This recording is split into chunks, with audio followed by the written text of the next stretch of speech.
We are now live to attendees. Okay.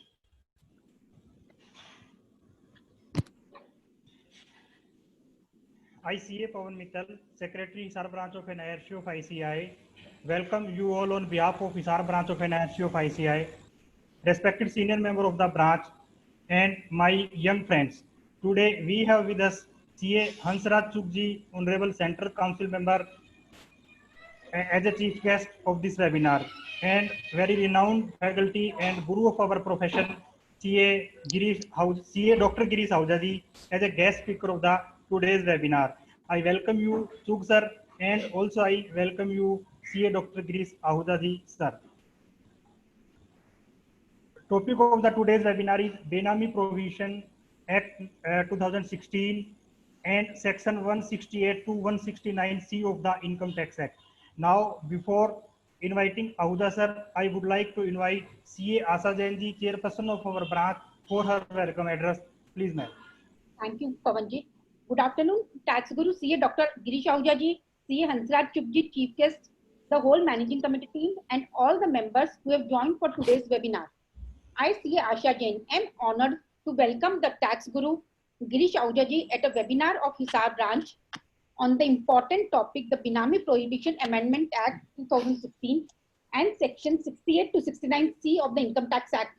Dr. Girish Ahuja ji needs no introduction, as majority of the members of Hisar branch are his students. Though I did not get an opportunity to be his student, as I have done my studies from Mumbai, but still I am glad to share that I am a big fan of Dr. Girish Ahuja ji, the way he has mastered the complete income tax law and the josh and energy level that he has is really commendable. Dr. Girish Ahuja ji has done his graduation and post-graduation from Sri Ram College of Commerce and PhD from the Faculty of Management Studies, University of Delhi. He had been a rank holder throughout his career. He was nominated by the Government of India as a member of the task force for redrafting the Income Tax Act and the new income tax law. And the report thereof was to be submitted to the Finance Minister on 18th August 2019. He is an independent director in the large number of companies. He is a nominated member of the high-powered committee constituted by Government of India to look into the issue of applicability of MAT provisions in the case of foreign companies and FFIs and any other issues relating to the applicability of direct tax provisions. He has authored numerous books and is a tax consultant for many industries and NGOs. And he has delivered more than 4,000 lectures on various platforms. Today, we are blessed to have him with us. Thank you, Giriji, for accepting our invitation. Welcome. I have with us as a chief guest of today's webinar, Honorable CA Hansraj Chugji, Central Council member, who is also a company secretary, a law graduate, an insolvency professional, and besides being a chartered accountant. He has more than 30 years experience in indirect tax, foreign tax laws, customs, FEMA, etc. He is currently a Central Council member and has been nominated as the chairman of the Committee for Export of CA Services and WTO, chairman of International Placement Directorate, and vice chairman of Committee for Members in Industry and Business. He is a regular speaker on goods and service tax, foreign trade policy, insolvency, bankruptcy, etc. on various platforms. Thank you, Hansraj ji, for accepting our invitation and sparing a valuable time. Now I would like CA Hansraj Chugji to say a few words. Over to you, Hansraj ji. Thank you, Asa Madam, the chairperson of the Hisar branch, the branch to whom I love the most for so many reasons, and Pawanji, the secretary of the Hisar branch, and other friends from the Hisar branch and the members, the senior members, my friends, and from the Hisar and the other other regions also, and whosoever is joining as a participants. And thanks to the Guruji, really been it's my privilege to be on the sharing the dais, not physically, but on a virtual mode, to whom I admire the most since my student time. Like rightly said by Asaji, so many words about Guruji. I can only share with each one of you that today I'm there in the council or the at a point of time in the regional council or even a chartered accountant. So Guruji has its own has played the role to bring it to this status to me. Sharing with you, since my student time, I was a science graduate. I did my BSc and then I jumped into the chartered accountancy profession. And the subject which I never thought of or till my graduation I never heard of is the income tax and the accounts and the other subjects. And believe me, there was no coaching classes like today, so many classes, so many guidance, so many. And under the guidance of Giri Sahuja ji, our guru today, guru for all, I got the highest number in my subjects. Though it was a quite difficult a time, it used to be 2-3% results. And the number I'll be talking to, it is 82 numbers, 82 marks in my direct in this income tax final exam. How it was a difficult task, but the guidance it has come from the Guruji only. So that was the situation. I became a chartered accountant. Same way I entered into the regional council. His hand was there on my head and on my shoulders also. Same way in the council also I reached there. So this is the journey. Basically, the life is not with yourself only. Life is an enjoyable. Life is with a team. Life is with those who become as a guide and the philosopher and the friend in your life. And same is the thought process with our Guruji also. And for me, so many friends has come around me, those with whose support I am there in the council. Friends, the responsibility given to me in my second year of this in the council relates with the looking beyond the boundaries. Beyond the boundary means we are competent enough to be a real global profession. In that respect only, I am there in the council in this second year. Though in the very first year, I was a vice chairman of the same committee. I am also today in the second year also. But the first year, the chairmanship was not been given. The second year with full support from the leadership of Atul ji as a president and the Nihar Jambu Saria ji as a vice president with their support, I'm heading the committee which is of the utmost importance for the each one of you as a professional. And we have to look beyond the boundaries. Boundaries are almost equal. Like we talk about, we are a global profession today, whether it is the international taxation, whether it is the IFRS, whether we talk about the GST also, the indirect tax also. Same mechanism is there in different countries across the globe. But unfortunately, our members are not making use of their knowledge to reach out to the global clients, to reach out and join hands with the global professionals also, so that it is with that kind of spirit. We must merge like a real global professional. So it's only the few, those who are under the accounting professional outsourcing, only few those who are rendering the services to the overseas clients or overseas corporates, though having been so many competency and the capabilities, whether it is the quality look the clients look at, or the trust they must have on the professionals, or the commitment level we as a professional have the that kind of the hard working or the spirit, those kind of things. Having been so many good qualities around us, within us, even then we are not able to achieve that kind of the status whatsoever we have to be. So with those kind of the little thought, we have to open up ourselves, open our mind, and with the regulated or unregulated atmosphere. Basically, there are two parts to it. Everywhere there is a profession of the auditing is regulated, but there are the certain areas which are unregulated. Like we talk about the bookkeeping or the accounting side, it is unregulated all across the globe. There is no regulatory body in any of the country, like it is not there in India also. But what is regulated? A testing function or the auditing function is regulated.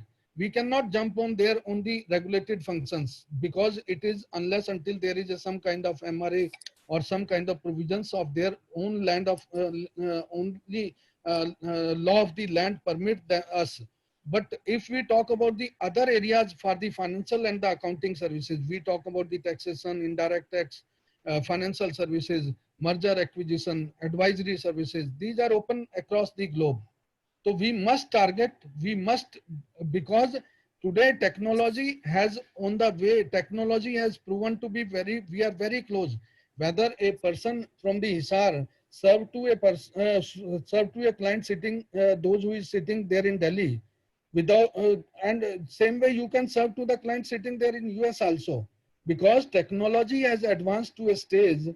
There is no need for the physical visits. There is no need to interact physically. So it's a technology which has given us the way to look beyond the boundary. With those kind of understanding, we have to move. And there are definitely government also have the promotional schemes to promote this. Basically, our is a profession of accounting is been taken over by the government also in a manner. It has been brought under the focus area, or we talk about the champion services. And there is a huge scope. And I'll be sharing you some documents also with you through my every quarterly newsletter, which has been allowed by the council to promote under the this export of CA services and WTO, which gives an understanding. There is a huge opportunity across the globe. Developed nation also, like we talk about the US, Canada, UK, we talk about the Australia, all across, or the developing countries, landlocked countries, smaller countries. We can go even in some of the countries like Bhutan and the Malaysia. Even auditing is also been allowed for the Indian Chartered Accountants. Those are the status. So, but we have to initiate. We have to initiate by oneself. Who can raise raise to one? The oneself can only raise to the oneself. If you start thinking about, so the automatically way will come. The automatically has come in, so way will also be drawn into. So basically, my idea to share it with each one of you, India is a land of opportunities, no doubt about it. We can survive on the India, but we can grow if we look beyond the boundaries, beyond India also. So these are the basically, being a chairman of the committee, I have shared with each one of you. And I can only assure you, as a chairman of the committee or as a council member, I am always there with each one of you, to the branches across the region, not only across the region, across India. I have started interacting with the regional council and the branches across. I have mailed also. My committee has already initiated. We have already spoken with the branches in the eastern region and the regional council members from the eastern region. This for the central region, we have already date has been finalized. It has been scheduled on 4th of this August. Northern Regional Council and the branches from the northern region, we are targeting to have fixed the date from the western region also and southern region also. Basically, we have to find out, we have to grow beyond the boundaries. So with these kind of words, I'm just sharing with you, this committee has already entered with the MOUs with the SCPC in West India. There is a MOU which is on the final stage with the Export Promotion Council of the SCZ and SCZ and EOUs. Those are on the process. Those things is being done with. So basically, we see like there is a huge opportunities. We have to give the find out the way and ultimately build our capacity in such a manner so that we must get the benefit of the, whether it is the FDIs, whether it is the ease of doing business. India is on the right track, bringing out best of the solutions, best of the policy, best of the strategies for the development of Atmanirbharta of the India. And we have to engage ourselves with the business community in such a manner so that we look beyond the boundaries. So friends, with these words, I'm very grateful and thankful to the team at the Hisar branch, more particularly headed by the Asha Jain, the chairperson, Pawan Mittalji, the secretary, Bharat Jain, and other team members also, though I could not find out there on the screen. But I'm very grateful and thankful to the whole of the team of the Hisar branch and the member participants also. I assure my availability and the whatsoever the little bit, wherever you need my support, I'm always there with each one of you. And I'm very thankful to the Guruji for giving me the support all the time whenever I need him, and hope the same blessings and the wishes will be continuing to be for the future, for my life also. I have a great regard for the Ahuja ji, those who have been all the time for the profession, all the time. I can vouch since my student time when I entered into this profession. So his dedication and dedication of so many faculties, so many people for this profession, so many good wishes for this profession is there from the all corners. So that is the strength for we all. That is the strength, whether it is the knowledge sharing by them or the guidance wherever one requires, or the connect with the governments also. So he is always there with the profession, and same way he'll continue to be with the profession also and with me also for the future also. Sir, आपकी thank you. blessings बिल्कुल बिल्कुल कहने की जरूरत नहीं है आपको। चलो, thank you Asha ji, thank you Pawan ji, and thank you the team. गुरु जी की ब्लेसिंग सबके साथ है। I appreciate. Over to Asha ji. Thank you. Now I request CA Girish Ahuja ji to please start the session. Good afternoon to everyone. The Central Council member and a very good friend of mine, of course. These days I can say today is the Friendship Day, so I will talk about our friends only. CA Hansraj Chugh ji, and of course the chairperson of Hisar branch, CA Asha Jain ji, the secretary of the branch, CA Pawan Mittal ji, and executive member is also sitting, one gentleman, Sadish Jain ji. Ladies and gentlemen. Well, friend, let me tell you, I'm talking to you Benami law. I have not chosen it. I left it to the Hisar branch. She consulted the senior, and senior wanted me to discuss on Benami law because it is a law which was made about 4 years back and approximately, and I must have delivered about 200 lectures on that, on Benami law. I told her, if you want to talk about anything else, we can do that, but she said no, people want Benami law. अभी भी change करना चाहें तो change कर सकते हैं. मेरे पास अभी भी chance है, अभी change कर दीजिए, क्योंकि आपने अभी add किया 68 वगैरह, वो भी मैं करूंगा, no doubt. अब और भी कोई change करना चाहे तो कर दीजिए, क्योंकि मुझे बेनामी लॉ में बहुत ज्यादा इंटरेस्ट नहीं था, लेकिन सब्जेक्ट की बात नहीं है, कितने बार कर दिया था, त्यागी मेरे मूड में था कि कोई नई चीज करें, लेकिन चलिए मैं बेनामी लॉ ही करता। देखिए, this law, which is now the present law, there was a law earlier also from 1988, जिसका नाम था बेनामी ट्रांजैक्शन प्रोहिबिशन एक्ट 1988, बेनामी ट्रांजैक्शन प्रोहिबिशन एक्ट 1988। 88 से पहले बहुत अटेम्प्ट किए गए, बट लॉ नहीं लाया गया। वहां तो इंकरेज करते थे बेनामी ट्रांजैक्शन। अगर आप ट्रस्ट को देखें पुराने, तो वहां बेनामी ट्रांजैक्शंस अलाउड होती, लेकिन फिर उन्होंने कहा कि बहुत कुछ हुआ तो 88 में लॉ ले आए, ओनली विद 9 सेक्शंस। लेकिन देखिए विडंबना, देखिए, after 28 years of this law, no rules were made, no authorities were constituted. ये सिर्फ पेपर में था, it was only on paper. Absolutely no implementation was there of this law. In 2011, the previous government came out with the idea. The idea was, let us repeal this law and bring a new law in lieu of that. The standing committee said, what will happen of the properties which are acquired between 1988 and 2011? Once you repeal that law, bring a new law, then they will no more be a Benami transaction. Idea drop कर दिया गया। ये 2015, उसके बाद 16 में आकर ये law बनाया गया by the present government। लेकिन मैं बता रहा हूं, जरा ध्यान से सुनना, जब ये लॉ बनाया गया है, they have kept demonetization in their mind। इसका मतलब demonetization उसके पहले ही दिमाग में घूम रहा था, नहीं तो जो प्रोविजन डाले गए हैं, देखिए demonetization 8 नवंबर इवनिंग को हुआ, बताया गया, और ये लॉ पास हो गया 1 नवंबर 2016 को। 1 नवंबर 2016 से इंप्लीमेंट हुआ। तो what kind of a law is this? देखिए, डीमोनेटाइजेशन को दिमाग में रख के, इसका मतलब ये प्रोसेस थिंकिंग चल रही थी कि डीमोनेटाइजेशन होना है, वो हमने नहीं पता लगा, नहीं तो इस लॉ में वो प्रोविजन क्यों डाल दिए गए जो ऑलमोस्ट डीमोनेटाइजेशन से रिलेटेड है। सो well thought out of law. What they suggested is कि हम इसको repeal नहीं करेंगे. Even Mr. Jaitley, the finance minister at that particular point of time, said, how can we repeal the old law?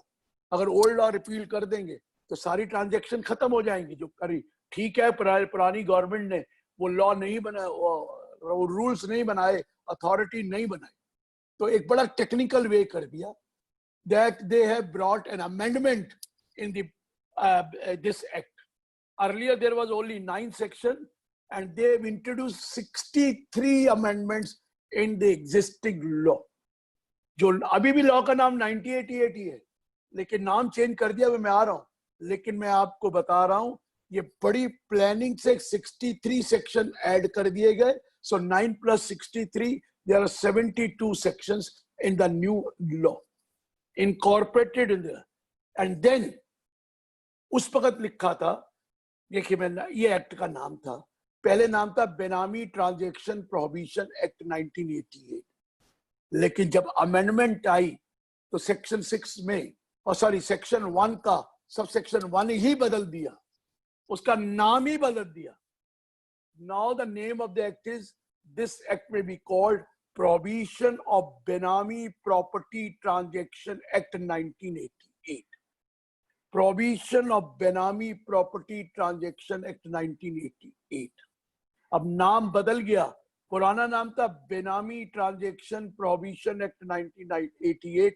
Now the name is Prohibition of Benami Property Transaction 1988. It is applicable. Subsection 2 में लिखा है, first subsection 2. थोड़ी देर में सुन लेना पहले. It is applicable to whole of India except Jammu and Kashmir. लेकिन रुकिए, it has been made applicable now in Jammu and Kashmir also, because ये जो section लिखा था उसको delete कर दिया गया जब यूनियन टेरिटरी बनी, और जब वो पूरा लॉ आया तो उसमें लिख दिया section 3, section 1, subsection 2, where it was written except Jammu and Kashmir, these words have been omitted. So ये even Jammu and Kashmir को भी लग चुका है ये Prohibition of Benami Property Act 1988. Jammu Kashmir में पहले स्पेशल स्टेटस था, इसलिए कोई भी नया लॉ आते थे वो applicable to Jammu and Kashmir नहीं होता था. याद है, सर्विस टैक्स भी एप्लीकेबल नहीं होता था. वो तो जीएसटी जब आया और उसमें वैट था, और वैट की वजह से उनको करना पड़ा, नहीं तो एप्लीकेबल नहीं होता. लेकिन अब तो Jammu and Kashmir is a union territory, and that's why now this law has also been made applicable to Jammu and Kashmir, Union Territory of Jammu and Kashmir. आइए, अब ये applicable कब से है? 19th May 1988. 19th May 1988. ये तो section 1 हो गया. I've talked to you section 1, section 1, section 1(3). अब मैं आ रहा हूँ चार्जिंग सेक्शन. आपको पता है सेक्शन 2 मेनली सभी एक्ट का डेफिनेशन होता है. Section 2 is always definition. So mainly तो ये सेक्शन 2 नहीं आएगा, अब आएगा ये सेक्शन डेफिनेशन हम करेंगे बाद में. Let us come to section 3, charging section. बड़ा इंटरेस्टिंग है. सेक्शन 3 सब सेक्शन 1 बहुत ही इंटरेस्टिंग है. 1 line covers everything. Section charging क्या कह रहा है? Section 3 sub section 1, no person shall enter into any benami transaction, full stop. क्या बोला? No person shall enter into any benami transaction. ये सेक्शन 3(1) में लिखा है. इसको हम दोबारा लेंगे. फिर सेक्शन 3 सब सेक्शन 2 देखिए क्या कहता है. Whosoever enters into a benami transaction shall be punishable for imprisonment which may extend to 3 years and or fine or both. बोला क्या है कि अगर आप बेनामी ट्रांजैक्शन करेंगे तो आपको जो है you will be liable, punishable for imprisonment maximum period of 3 years which may extend to 3 years or fine or both. लेकिन ये पुराना है ये 3(2), क्योंकि पहले हमेशा यही होता था, इम्प्रिजनमेंट तो होती नहीं थी, सिर्फ फाइन में ही छूट जाते थे. लेकिन अब सुनिए सेक्शन 3(3) क्या कहता है. if any person has entered into a Benami transaction on or after commencement of this Amendment Act. ये Amendment Act कब आया? 1st November 2016. So if you have entered into any Benami transaction on or after 1/11/2016, you shall be liable for punishment as per Chapter 7 of the Income Tax Act. Chapter 7 of the Provision of Benami Property Act. उसको Chapter 7 में डाल दिया और वहां पर Section 53, 54 और 55 तीन section है, वो हम वहां पर बात करें. सो अब दो तरह का केस है. अगर बेनामी ट्रांजैक्शन 1 नवंबर 2016 के पहले की है तो उस केस में तो आप छूट सकते हैं सिर्फ फाइन देकर भी. ऐसे तो पेनल्टी इम्प्रिजनमेंट भी है विच में एक्सटेंड टू 3 years और फाइन और बोथ. लेकिन ये transaction between 1988 and before 1st November 2016, इसके लिए मैक्सिमम 3 साल या फाइन या बोथ है. But if you have entered into a transaction on or after 1/11/2016, let me tell you, the penalty, I will not say, the imprisonment and the fine, both are given under Section 53, 54, 55, known as Chapter 7 of the Act. Chapter 7 of this Benami Act. वो हम वहां पर करेंगे. अब आइए वापस आते हैं. Section 3(1). Section 3(1) कहता है no person shall enter into any Benami transaction. सिर्फ एक सेंटेंस है, तो मुझे बताना पड़ेगा मीनिंग ऑफ ए पर्सन, मुझे बताना पड़ेगा मीनिंग ऑफ ए बेनामी ट्रांजैक्शन. अरे बेनामी ट्रांजैक्शन बताते बताते मुझे ये भी तो बताना पड़ेगा कि बेनामी प्रॉपर्टी क्या होती है, क्योंकि नाम तो चैप्टर का है, एक्ट का नाम है प्रोविजन ऑफ बेनामी प्रॉपर्टी ट्रांजैक्शन एक्ट 1988. तो मुझे बेनामी प्रॉपर्टी भी बताना पड़ेगा. तो आइए अब हम सेक्शन 2 में जाते हैं. पहला सेक्शन है 10(2) क्लॉज 24. देखिए सेक्शन 2 जो होता है उसमें क्लॉजेज होते हैं, सब सेक्शन नहीं होता. 90% लोग जो बोलते हैं, आप कहीं भी सुन लेना, वो सारे सब सेक्शन बोलते हैं. ये बिल्कुल गलत है, ये सब सेक्शन नहीं होता. कई सेक्शन ऐसे होते हैं जिसमें सब सेक्शन नहीं आता, उसमें क्लॉजेज आती हैं, क्योंकि जो जेनरिक सेक्शन होता है, कॉमन सेक्शन होता है, वहां सब सेक्शन नहीं होता है. कभी मैं बोल रहा हूँ सेक्शन 2 क्लॉज 24, आप कहेंगे ये तो गलत बोल रहे हैं, ये तो सब सेक्शन 24 होना था. बिल्कुल गलत. सेक्शन 2 क्लॉज 24, क्योंकि सेक्शन का नाम क्या है? सेक्शन 2 का डेफिनेशन. एक डेफिनेशन तो दे रखी हुई है, कई डेफिनेशन दे रखी है. जब सबसेक्शन आता है ना तो वो मेन सेक्शन की बात करता है, और फिर जब क्लॉज आता है वो सबसेक्शन की बात करता है. ये तो क्लॉज है, तो ये तो सीधा generic section. So section 2 clause 24 बेनामी एक्ट में पर्सन की डेफिनेशन दे रखी है, काफी मिलती जुलती है वो सेक्शन 231 जो इनकम टैक्स एक्ट की डेफिनेशन थी. If you remember, under income tax person की डेफिनेशन इंक्लूसिव थी. Person includes an individual, HUF, firm, company, AOP, BOI, local authority, artificial jurisdictional person. 7 category होती, लेकिन इसमें उन्होंने 6 कर दी, क्योंकि लोकल अथॉरिटी बेनामी ट्रांजैक्शन नहीं कर सकती. तो यहां कर दिया सेक्शन 2 क्लॉज 24 में. क्या बोला? Person includes an individual, number 2 HUF, number 3 firm including LLP of course, number 4 a company, number 5 association of persons or body of individuals whether incorporated or not, and the last is any other artificial but juridical person. वहां 7 थे, यहाँ 6. तो हर आदमी बेनामी में cover हो सकता है, जरूरी नहीं इंडिविजुअल, फर्म भी, कंपनी भी, सब हो सकता. ये तो आ गया पर्सन की डेफिनेशन. अब मुझे ले जाना पड़ेगा what is the definition of बेनामी प्रॉपर्टी. बेनामी प्रॉपर्टी क्या होती है? ये सेक्शन 2 क्लॉज 8 में लिखा है. बेनामी property means any kind of asset, any kind of asset which is subject matter.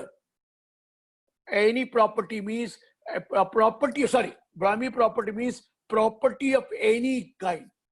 Property of any kind. I'm again saying, Benami property means property of any kind, which is the subject matter of Benami transaction and includes the proceeds of such property. क्या कह रहा है? Benami property means property of every kind. Property of every kind. तो मुझे बताना पड़ेगा property का meaning क्या होता है. बताता हूं. Property of any kind which is subject matter of the benami transaction. तो मुझे बेनामी ट्रांजेक्शन तो बताना ही है. Which is subject matter of the benami transaction and includes the proceeds of such property. ये कोई सोचकर कह दे कि भैया मैंने तो बेनामी प्रॉपर्टी बेच बाज दी है 88 के बाद, अब मुझे कौन पकड़ सकता है. बिल्कुल गलत है. Proceeds of such property is also known as benami property. आपने उठाकर उसको बेचकर एफडीआर बना ली, उसको बेचकर कोई और एसेट ले ली, तो वो भी बेनामी प्रॉपर्टी मानी जाएगी. उसको बेचकर कैश रख लिया, वो भी बेनामी माना जाएगा. It is benami property means property of every kind. समझ गया? Which is subject matter of benami transaction and includes the proceeds of that property. अब आइए जरा, अब मुझे प्रॉपर्टी की डेफिनेशन देनी है. मैं एक रिक्वेस्ट करूंगा, आशा जी तो आ गई, एक आध और सामने आए तो पता लगता रहता है कि कोई मुझे सुन रहा है, वो मेरी फेस रीडिंग कर रहा है. अभी तो मैं ब्लैंक बात कर रहा हूँ, दीवारें नजर आ रही हैं, फोटो लगा रखे हैं वाइट, और कोई अपनी फोटो बनाकर चला गया. somebody should be there. Please थोड़े एक दो आदमी सामने आ जाएं, मुझे शक्ल दिखाएं, ताकि मुझे जब कोई चीज सुनानी पड़ती है तो मैं फेस रीडिंग करता हूँ कि उनको समझ में आ रहा है, हाँ है कि ना है. तो इसलिए एक आध को और रिक्वेस्ट कर रहा हूँ, काइंडली कम वीडियो में सामने आ जाएं और मेरी शक्ल मेरे को नजर आ जाएगी, तो मुझे जरा हौसला मिलता है कि मैं किसी से बात कर रहा हूँ, दीवारों से बात नहीं कर रहा, कंप्यूटर से बात नहीं कर रहा. पवन जी भी आ गए, थैंक यू वेरी मच. तो आइए अब मैं सुना रहा हूँ. अब प्रॉपर्टी की डेफिनेशन सुना, देख के हैरान रह जाओगे. दुनिया की कोई चीज है, anything on the earth, above the earth and below the earth, सारी प्रॉपर्टी की डेफिनेशन में आ गया. सेक्शन 2 क्लॉज 26 क्या कहता है? Property means any asset, whether movable or immovable, whether tangible or intangible, corporeal or non-corporeal, and includes any right, any interest, any legal document, any instrument evidencing the title to that property or a right to that property, and if that property is capable of conversion into any other form, the property in that form also, and includes the proceeds of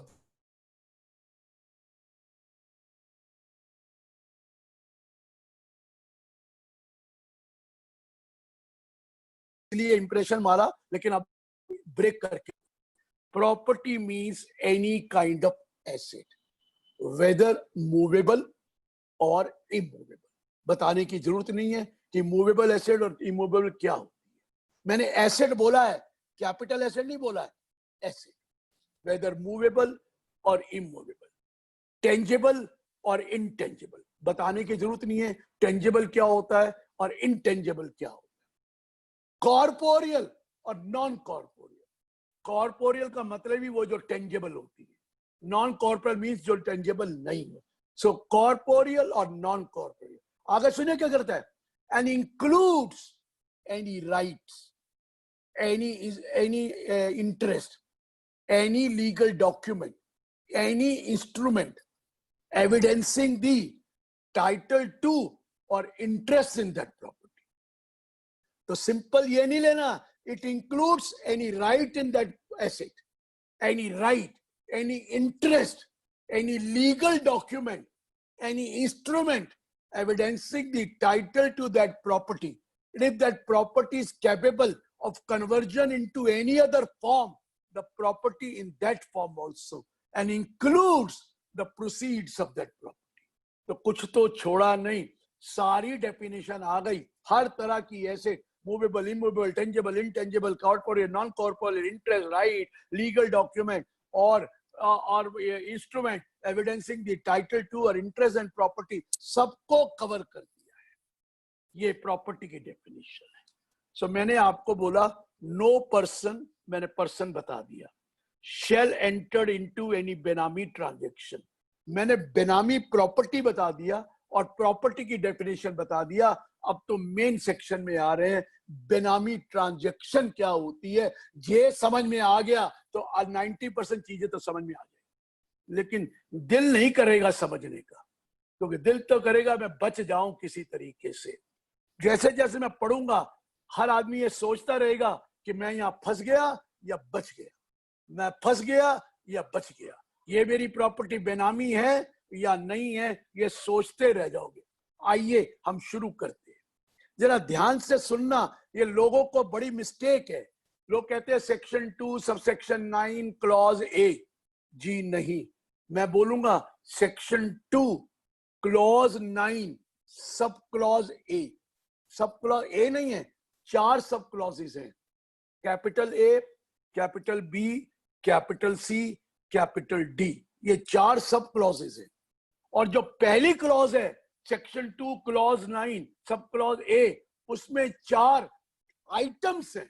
अरे किसी को तो यही नहीं पता, एक होता है सेक्शन, सेक्शन के नीचे आता है सब सेक्शन, सब सेक्शन के नीचे आता है क्लॉज, क्लॉज के नीचे आता है सब क्लॉज, सब क्लॉज के नीचे आता है क्या आता है? अब कोई कहेंगे प्रोवाइजो, जी नहीं, सब क्लॉज के नीचे आता है आइटम, आइटम के नीचे आता है सब आइटम, सब आइटम के नीचे आता है प्रोवाइडेड दैट, प्रोवाइडेड दैट के नीचे आता है प्रोवाइडेड फर्दर दैट, उसके नीचे आता है प्रोवाइडेड आल्सो दैट। 19 प्रोवाइजो हैं कई सेक्शन में, और उसके नीचे आता है एक्सप्लेनेशन नंबर 1, एक्सप्लेनेशन नंबर 2। अरे सर समझ में नहीं आता ये लॉ क्या है, और इसीलिए मैं ध्यान से सुनो मैं क्या कह रहा हूं।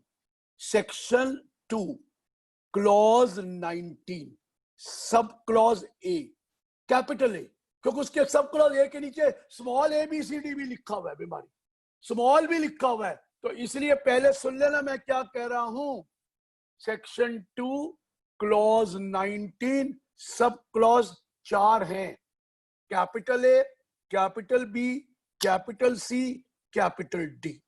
लेकिन अब मैं कैपिटल ए कर रहा हूं, बी सी डी बाद में करेंगे। तो सेक्शन 2 क्लॉज 19 कैपिटल ए पता क्या कहता है? Benami transaction means a transaction और एन अरेंजमेंट, ट्रांजैक्शन और एन अरेंजमेंट। अब आएगा clause, sub clause A, sorry sub clause नहीं, आइटम ए, सब क्लॉज तो बोल दिया मैंने, A item A, transaction arrangement where the property is transferred to और held by a person, transferred to or held by the person, and the consideration the same is paid or provided by other person। अभी ये complete नहीं हुआ है, ये अभी and आना है इसमें। अभी मैंने एंड है, 2 क्लॉजेज इकट्ठी हैं, 2 आइटम, एक आइटम आ गई आइटम ए, मैं आइटम बोल रहा हूं, लोग बोलेंगे सेक्शन 2 सबसेक्शन 19 क्लॉज ए, और उसके बाद बोलेंगे सब क्लॉज ए। बिल्कुल गलत है। Section 2 clause 19 sub clause capital A and then item sub item A. उस आइटम में लिखा है, पहले लिख दिया arrangement where the property is transferred to और held by a person but the consider same is paid और provided by some other person and the property is for immediate और future benefit whether direct or indirect of the person who has provided that consideration।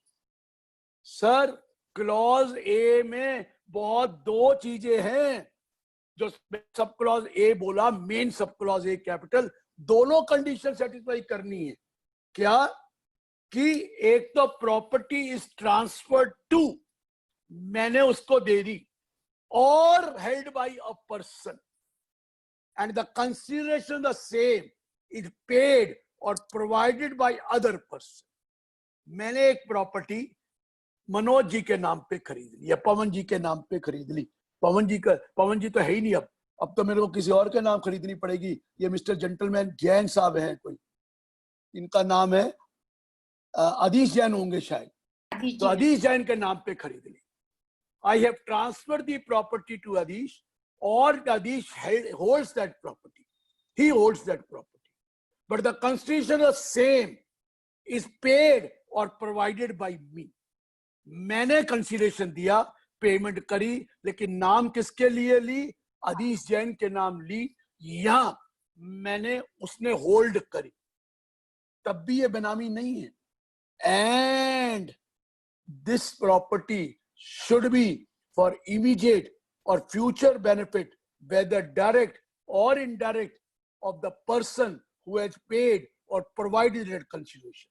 So अधीश Jain के पास मेरी property है, मैंने payment करी, लेकिन वो property is for my immediate benefit और my future benefit, whether direct or indirect, whether direct or indirect, of the person who has provided the consideration. तो आपके नाम मैंने होल्ड करी है, लेकिन बेनिफिशियरी कौन है? इमीडिएट बेनिफिशियरी मैं हूं या फ्यूचर बेनिफिशियरी हूं? फ्यूचर भी हो सकता है, फ्यूचर बेनिफिशियरी हूं, और उस केस में जिसने पैसा दिया वो है या उसकी फैमिली है, तो वो डायरेक्ट और इनडायरेक्ट आ गया ना, उसके बेनिफिट के लिए है, तो ये बेनामी. सो क्लॉज, सब क्लॉज ए में दोनों कंडीशन सेटिस्फाई करनी.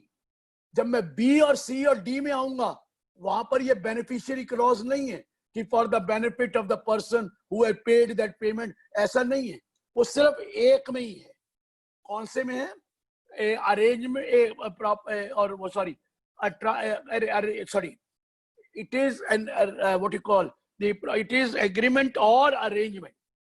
It is arrangement or a transaction or an arrangement. Transaction क्या होती है? हमने कोई ट्रांजेक्शन की, दो पार्टी के बीच में ट्रांजेक्शन हुई. अरेंजमेंट जरूरी नहीं है कि उसमें मनी इन्वॉल्व हो, कंसिडरेशन इन्वॉल्व, लेकिन उसमें अरेंजमेंट कर लिया मैंने एक जॉइंट डेवलपमेंट एग्रीमेंट कर लिया, वो भी तो अरेंजमेंट ही है. Where the property is transferred to Adhish Jain or held by Adhish Jain, but the consideration of same is provided or paid by me. अभी भी complete नहीं है. And it is for the immediate or future benefit of the person who has provided that consideration, तो होगा. अगर मैंने अधीश जैन को दे दी और अधीश जैन ही यूज करता है, अधीश जैन ही मेरे बेनिफिट के लिए कहीं भी नहीं होगा, ना फ्यूचर में भी नहीं होगा, तो 56(2)(10) लग जाए, कोई बात नहीं इनकम टैक्स का, लेकिन बेनामी नहीं है. बेनामी होने में कंसेक्यूटिव दोनों क्लास है, कंजक्टिव क्लास है कि पहले held by him, payment made by me, and it is for immediate और फ्यूचर बेनिफिट, वेदर डायरेक्ट और indirect, of the person who have provided that consideration. Clear हो गया? Yes, लेकिन इसके अंदर भी 4 एक्सेप्शंस हैं. हालांकि property held by somebody else है, लेकिन फिर भी 4 एक्सेप्शन है. Number 1, property held in the name of कर्ता और any member of the HUF. Name of it is for the benefit of the family, and the consideration of the same is provided by the HUF from its known sources. Please note the word known sources. बोला, sources of income नहीं बोला, क्योंकि जरूरी थोड़ी है कि income ही आएगी. क्योंकि कल मुझे कोई गिफ्ट दे दे मेंबर, तो वो इनकम होती ही नहीं है. मेंबर से कोई HUF को गिफ्ट आ जाए या मुझे कोई इनहेरिटेंस में मिल जाए, तो आपने नॉन सोर्स बोला है, सोर्सेज ऑफ इनकम नहीं बोले. फंड्स किसके थे? HUF के. नॉर्मली HUF के नाम प्रॉपर्टी नहीं ली जाती, कर्ता के नाम ली जाती है या मेंबर ऑफ द HUF के नाम ली जाती है. इवन इमूवेबल प्रॉपर्टी भी जब लेते हैं तो थ्रू कर्ता लेते हैं, थ्रू मेंबर लेते हैं, HUF के नाम नहीं ली जाती. तो ये बेनामी नहीं मानी जाएगी, क्योंकि बेनिफिशियरी कौन है इसका? HUF है. पेमेंट किसने करी? HUF ने करी. आप बात समझ रहे हैं? लेकिन नाम किसके लिए है? कर्ता के. तो आप ये नहीं कह सकते ट्रांसफर टू कर्ता और हेल्ड बाई कर्ता, payment made by HUF and it is for the benefit of HUF. ये तो एक्सेप्शन में आ गया, इसको नहीं लेंगे. And second is property held by you in fiduciary capacity. Fiduciary capacity, देखिए एक ट्रस्ट है. ट्रस्ट की ट्रस्टी कौन होता है? फिड्यूशरी कैपेसिटी में होता है. ट्रस्टी ऑफ ए ट्रस्ट, वो होल्ड करता है प्रॉपर्टी इन फिड्यूशरी कैपेसिटी. जब फिड्यूशरी कैपेसिटी में है तो उसकी प्रॉपर्टी थोड़ी है, वो तो ट्रस्ट की प्रॉपर्टी है. और यहां तो नॉन सोर्स भी नहीं लिखा है, यहां तो नॉन सोर्स भी नहीं लिखा है. And second, partner of A partnership firm. आप कई बार प्रॉपर्टी, आप फर्म के नाम प्रॉपर्टी नहीं लेते, थ्रू पार्टनर लेते हो. Partner of A partnership firm लेकिन फंड्स किसके हैं? फंड्स फर्म के हैं। अब कई बार आप डायरेक्टर ऑफ ए कंपनी, कई बार आप क्या होता है, कंपनी ने गाड़ी खरीदनी है, अब कंपनी के रजिस्ट्रेशन कराने जाओ कई जगह पर, कई स्टेटों में, तो वहां पर रजिस्ट्रेशन फीस बहुत हाई लगती है।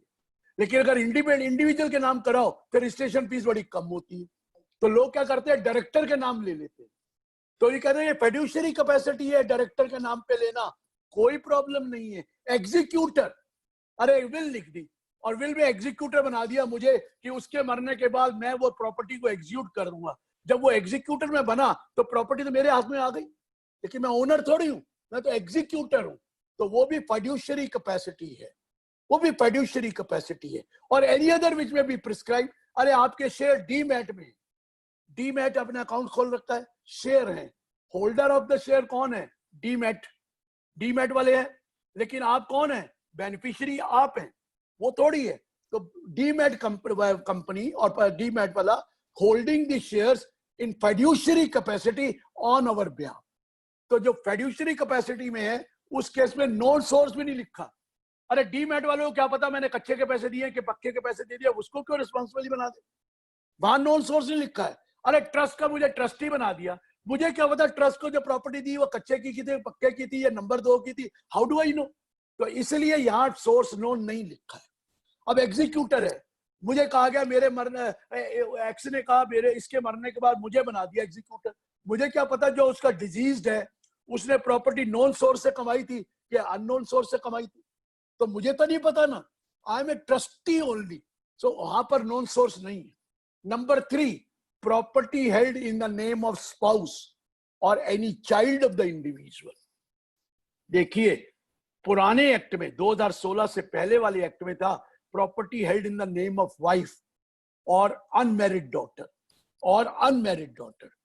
पुराना जमाना था, वह सोचते थे औरतें तो कमाती ही नहीं है, उनको क्या पता चार्टर्ड अकाउंटेंट बन के चेयरपर्सन भी बन जाती, उनको क्या पता। वो तो यही सोचते रहे कि औरतें तो कमाती नहीं है, हाउस वाइफ होती है, इसलिए पुराने लॉ में वाइफ लिख दिया था। अब स्पाउस है, अब बीवियां ज्यादा कमाती हैं, हस्बैंड कई बार कम कमाते हैं। मुझे नहीं पता आशा जी के बारे में, मैं वैसे मार रहा हूं, मुझे नहीं पता बीवियां क्या कमा रही और हस्बैंड के क्या करते हैं, मैं एक एग्जाम्पल दे रहा हूं। वो जमाना चला गया, इसीलिए लिखा property held in the name of A spouse, मतलब बीवी ले लिए, लेडी ने अपने हस्बैंड के नाम ले ली या हस्बैंड ने लेडी के नाम ले ली, ये बेनामी नहीं है, provided it is from known sources of that individual, उसने नोन सोर्सेज से ली है। और held in the name of a child, पहले अनमैरिड डॉटर लेते थे, अब ऐसे नहीं है, एनी चाइल्ड। अब चाइल्ड, किसी ने पूछा चाइल्ड का मतलब क्या है, क्या ये माइनर चाइल्ड होता है? अरे एक 60-year-old person is also child to somebody. Child का मतलब जरूरी उसका माइनर चाइल्ड नहीं लेना है, चाइल्ड होता है। आप देख लीजिए 80C में आप अपने चाइल्ड के लिए आप दे सकते हैं LIC, तो यह थोड़ी लिखा है कि माइनर चाइल्ड के लिए दे सकते हैं।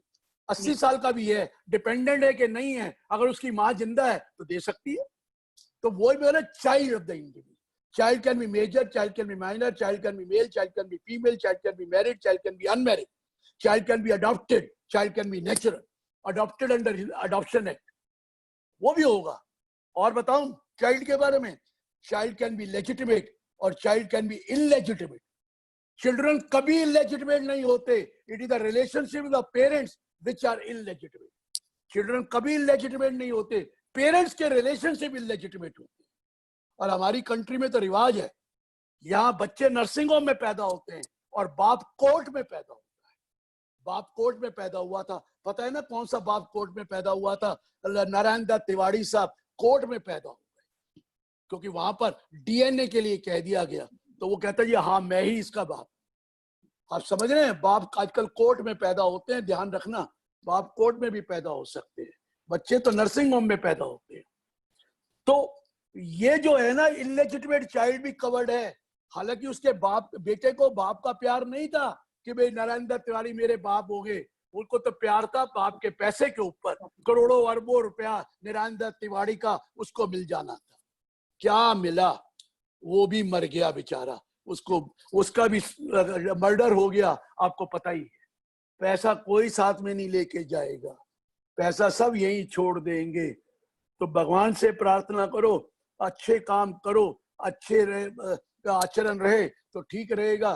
पैसा आना है तो भगवान खुद दे देगा, चिंता करने की जरूरत नहीं है। गलत कामों से लोगे तो गलत ही नतीजे निकल गए ना नतीजे। पैसों के प्रेम में कोई कहता है उसकी बीवी ने मार दिया, कोई कहता है किसने मार दिया, हमें क्या पता किसने मार दिया। अभी देख लो ना, एक स्टोरी ऑलरेडी चल रही है सुशांत राजपूत, उसका भी पता नहीं किसने मार दिया। रोज एक नया आ जाता है। मैं तो 10 दिन से टीवी देख रहा हूँ, सिवाय सुशांत राजपूत के और कुछ है ही नहीं टीवी। रोजाना कोई नई स्टेटमेंट आ जाती है, कभी रिया की आ गई, कभी किसी की दिशा की आ गई, कभी उसके दोस्त की आ गई, कभी किसकी आ गई। ये सब पैसों का खेल है सर। ये पैसा एक ऐसी चीज है जो दुनिया को पागल कर देता है, और मैं कहता हूं इससे प्रेम नहीं होना चाहिए। वापस आ रहा हूं, ये तो बातों से बातें निकालता हूं, क्योंकि लोग क्या होता है, अगर ऐसी बातें नहीं करूं तो लोग कहते हैं सर ये तो बड़ा बोरिंग हो गया, तो बात करनी पड़ती है। सो अभी मैंने तीन एक्सेप्शन दे दी। प्रॉपर्टी फर्स्ट एचयूएफ करता और वो, secondly fiduciary capacity, third spouse और चाइल्ड। याद है। अब चौथा सुनना बड़े ध्यान से, यहां बड़े लोग मारे गए, बहुत लोग मारे जाएंगे। Property held in the name of brother, sister, lineal ascendant और lineal descendant, provided, please note the word, provided you are the joint owner of the property.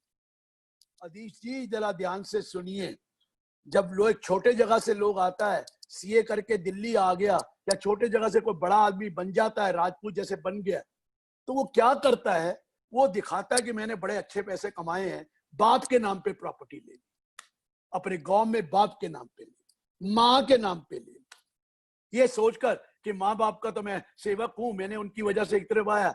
लेकिन ये बेनामी ट्रांजैक्शन है। जब तक आप उसमें जॉइंट ओनर नहीं होंगे, ये बेनामी ट्रांजैक्शन है। क्योंकि गवर्नमेंट अफसर तो करते ही यही, गवर्नमेंट अफसर अपने नाम थोड़ी लेते हैं, अपनी फैमिली के नाम थोड़ी लेते हैं, अपने बच्चों के नाम थोड़ी लेते हैं। वो तो ब्लैक मनी कहाँ किसके नाम ले लेते हैं, अपने भाई के नाम, अपने ताए के, अपने बाप के नाम, अपनी माँ के नाम, अपने ग्रैंड चिल्ड्रन के नाम, वो ले लेते हैं। वो क्या कह रहा है, अगर भाई के नाम लेना है, बहन के नाम लेना है, लीनियर असेंडेंट, लीनियर डिसेंडेंट लेना है, तो it should be in your joint name. उसके नाम के साथ आपका नाम जुड़ा होना चाहिए, चाहे आपका शेयर 1% हो, नाम जरूर हो। अगर आपने उनके नाम पे ले लिया तो ये बेनामी है, बेनामी है। कोई कह सकता है सर लिया, but it is not for immediate benefit और फ्यूचर बेनिफिट, वो तो उन्हीं के नाम पर है। बड़ा मुश्किल है प्रूव करना। माँ के नाम लिया और आप एक ही बच्चा हो, तो अल्टीमेटली तो आपका फ्यूचर बेनिफिट तो आप ही का है, आप ही का तो फ्यूचर बेनिफिट है। या आपने ऐसा कोई अरेंजमेंट कर रखा है कि ताकि आप ही को मिले, तो इसलिए मुश्किल हो जाता है प्रूव करना। लेकिन इमीडिएट और फ्यूचर बेनिफिट को साथ में जोड़ना है। आपने अपने माँ बाप भाई बहन के नाम नहीं लेना। अब आपसे रिक्वेस्ट है, 1 नवंबर 2016 के बाद कभी भी लें, अपना नाम जरूर डाल लें। क्योंकि हमने क्या किया हुआ है, कई बार एक फाइल बना ली माँ की, माँ के पास, और माँ के नाम पर एफडीआर ले ली सीधी 2 करोड़ 20 लाख की। सर लीजिए, गिफ्ट दे दीजिए। पहले गिफ्ट देने के बाद तो वापस होती नहीं ना। You make a gift to them and then they want to do whatever they like. को गिफ्ट है रिलेटिव को तो 56(2)(10) लगेगा ही। लेकिन गवर्नमेंट ऑफिसर तो गिफ्ट भी नहीं दे सकता, क्योंकि गवर्नमेंट ऑफिसर के अंदर रूल है कि 50,000 से ऊपर प्रॉपर्टी खुद खरीदेगा या फैमिली मेंबर खरीदेगा या गिफ्ट देगा तो उसको इन्फॉर्म करना पड़ता है गवर्नमेंट को। तो आप अगर करना चाहें तो प्रॉपर्टी की गिफ्ट कर दें, और गिफ्ट करके, क्योंकि हरियाणा में तो गिफ्ट भी अलाउड है। प्रॉपर्टी गिफ्ट के सिर्फ 2,000 ही तो लगते हैं, ब्लड रिलेटेड की गिफ्ट के सिर्फ 2,000 लगते हैं आपके यहाँ। हमारे दिल्ली में तो 6% लगता है स्टैंप ड्यूटी, आपके यहाँ तो सिर्फ 2,000 से स्टैंप ड्यूटी हो जाती है इन हरियाणा एंड पंजाब। आप रजिस्ट्री करा सकते हैं इमूवेबल प्रॉपर्टी। गिफ्ट दे दीजिए, मुझे कोई प्रॉब्लम नहीं। लेकिन अगर आपने उनके नाम ली और उन्हीं के नाम रखी और आपका नाम बीच में नहीं है, और वो फिर कभी प्रूफ हो गया that it is for immediate और फ्यूचर बेनिफिट वेदर डायरेक्ट और इनडायरेक्ट, तो उस केस में आप देख लेना वो बेनामी मानी जाएगी, वो बेनामी मानी जाएगी। क्योंकि हम वाइफ को कई बार ट्रांसफर नहीं करते, क्योंकि उसमें क्लबिंग प्रोविजन लगते हैं, स्पाउस को क्लबिंग प्रोविजन लगते हैं। तो मैं क्या कहता हूं अपने भाई को, तो मेरे बीवी को दे दे, मैं तेरी बीवी को दे दूं। क्रॉस ट्राइब करते हैं, क्रॉस ट्रांजैक्शन करते हैं। तो उस वक्त भी ध्यान रखना कि आपका नाम ज्वाइंट होना चाहिए। अगर आप अपने भाई या अपनी बहन या अपने लीनियल असेंडेंट या डिसेंडेंट से लेंगे। क्लियर हो गया? ये 4 एक्सेप्शंस हैं और ये सब क्लॉज ए में है। सब क्लॉज ए में 2 चीजें ध्यान रखना। एक नंबर 1 कि वहां पर 2 कंडीशंस हैं, ट्रांसफर्ड टू और held by a person, consideration paid by other person, and it is for immediate or future benefit whether direct or indirect to the person who has paid the consideration. And 4 exception है, 4 exception उसी में लिखी हुई है। 1 in the name of karta or HUF or member of the HUF, known sources. Number 2 in the name of the fiduciary capacity, no mention of known sources. Number 3 in the name of the spouse or child, again from known sources. Number 4 in the name of brother, sister, etc., provided you are joint owner and known source. अगर joint owner नहीं है तो बेनामी मानी जाएगी। सो हाथ जोड़ के विनती है, क्या क्या हम पता क्या करते हैं, माँ की एक फाइल क्रिएट करनी है, उसके नाम FDR सीधी बनवानी। ऐसे मत करिए, पहले गिफ्ट दीजिए मदर को और फिर मदर FDR बना ले, कोई दिक्कत थोड़ी है। सिर्फ वाइफ को गिफ्ट क्लबिंग है या डॉटर इन लॉ को क्लबिंग है, बाकी कहाँ क्लबिंग है? माँ को दीजिए, बाप को दीजिए, भाई को दीजिए, बहन को दीजिए और उनके जीजा को दीजिए, जिसको मर्जी दीजिए। 56(2)(10) लगता ही नहीं। तो पहले गिफ्ट दे दो, फिर जो मर्जी करो। अगर गिफ्ट नहीं देनी तो फिर ज्वाइंट नेम होना चाहिए और नॉन सोर्सेज से है तो हम आपको बेनामी नहीं करेंगे। ये सब क्लॉज ए खत्म हुई है। मैंने 4 सब क्लॉज ही कही थी, capital A, capital B, capital C, capital D. अब कैपिटल बी है। ये समझ में आ गया पहला वाला पोर्शन? अधीश जी समझ में आ गया? आशा जी ने हाँ कर दी, सिर तो हिला दो यार। Yes sir, yes sir. नहीं आशा जी ने कर दी, अधीश जी सिर ही नहीं ला रहे। अरे कह दो यस और नो, यूं कर दो। समझ में आ गया तो ठीक है, या उनको आवाज ही नहीं आ रही? अधीश जी नहीं, हाँ ऐसे ही कुछ हो रहा लग रहा है। अधीश जी आवाज नहीं आ रही क्या? ऑफ है ना उनका सर, बीच बीच में कनेक्शन। ओ सर, सिर का कनेक्शन तो ऑफ नहीं है। सिर हिला दो। सिर हिलाने में तो कनेक्शन ऑफ नहीं है, ये म्यूट है, ये म्यूट कर लीजिए, लेकिन सिर हिला दीजिए। हम फेस रिएक्शन पढ़ते हैं ताकि हमें ये लगता है कि आपको समझ में आ गई, और कुछ नहीं। तभी तो मैं कह रहा था 2-4 लोग मेरे सामने आएंगे तो मुझे अच्छा लगता है। आइए वापस। अब कैपिटल बी, मैं बाद में बात करता हूँ, नोट कर रहे हैं वो उस चीज को। हाँ जी, कैपिटल बी की बात सुनिए। Benami transaction means a transaction or an arrangement in respect of a property where the transaction is carried on or made in a fictitious name. Where it is carried on that in a fictitious or made in a fictitious name.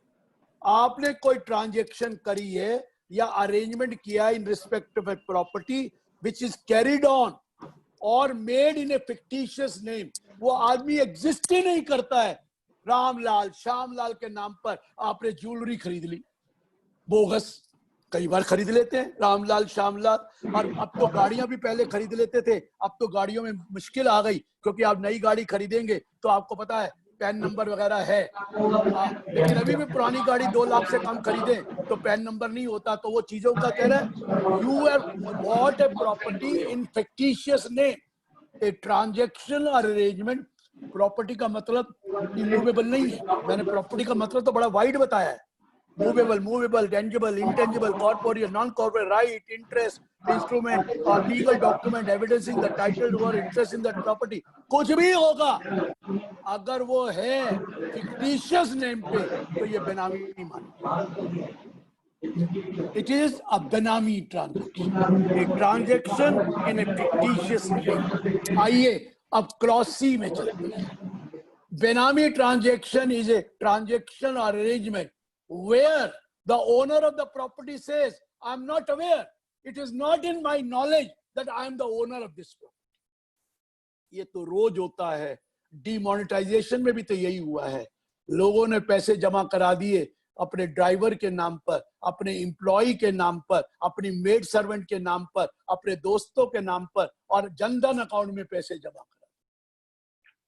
और एक मेरे को याद है, अमृतसर की party है, नाम नहीं लूंगा, मुझे फोन आ गया जब डिमोनेटाइजेशन हुआ 10 दिन के अंदर ही उन्होंने 300 आदमियों के नाम पर 2-2 एम्प्लॉय के नाम पर 2-2 लाख जमा करा बैंक में। 2-2 लाख अलाउड था, 2.5 लाख भी था, 2-2 तो थे ही ना, 300 आदमियों के नाम जमा करा।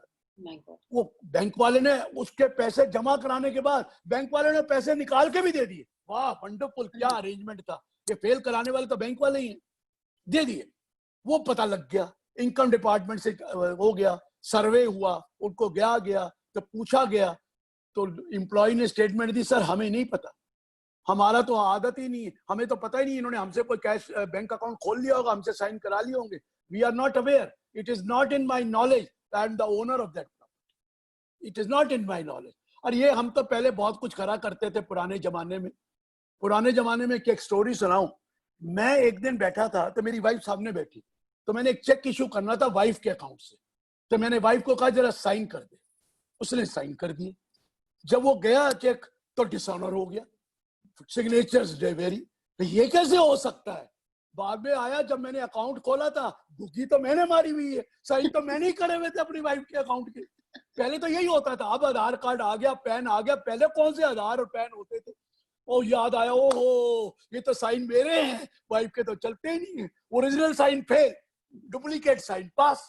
तो ये तो हम रोज करते थे, हम अपनी बीवियों को कुछ बताते ही नहीं थे। अरे सर्च के साइन में क्या होता है, ये भी अभी हुआ है, ये बेनामी में सर्च के साइन पे सर्च हुआ, बीवी को एक कमरे में बिठा दिया, उसको एक कमरे में, बीवी से पूछा आप क्या करते हैं, कहा जी मैं हाउसवाइफ हूँ। उसने पूछा आपके कितने बच्चे, ने कहा इतने बच्चे। उसने पूछा आपका कितना खर्चा, ने कहा ये है वो है। उसने कहा आप कोई मीटिंग अटेंड करते हैं, कहती कौन सी मीटिंग अटेंड करते हैं, मैं वो करती हूँ मीटिंग, वो वाली जो होती है किट्टी पार्टी मीटिंग। नहीं आप कोई कंपनी की मीटिंग अटेंड करते हैं। वो कहते वो क्या है, कि आपने कभी मीटिंग अटेंड की है। कहती नहीं। आप कहीं डायरेक्टर है।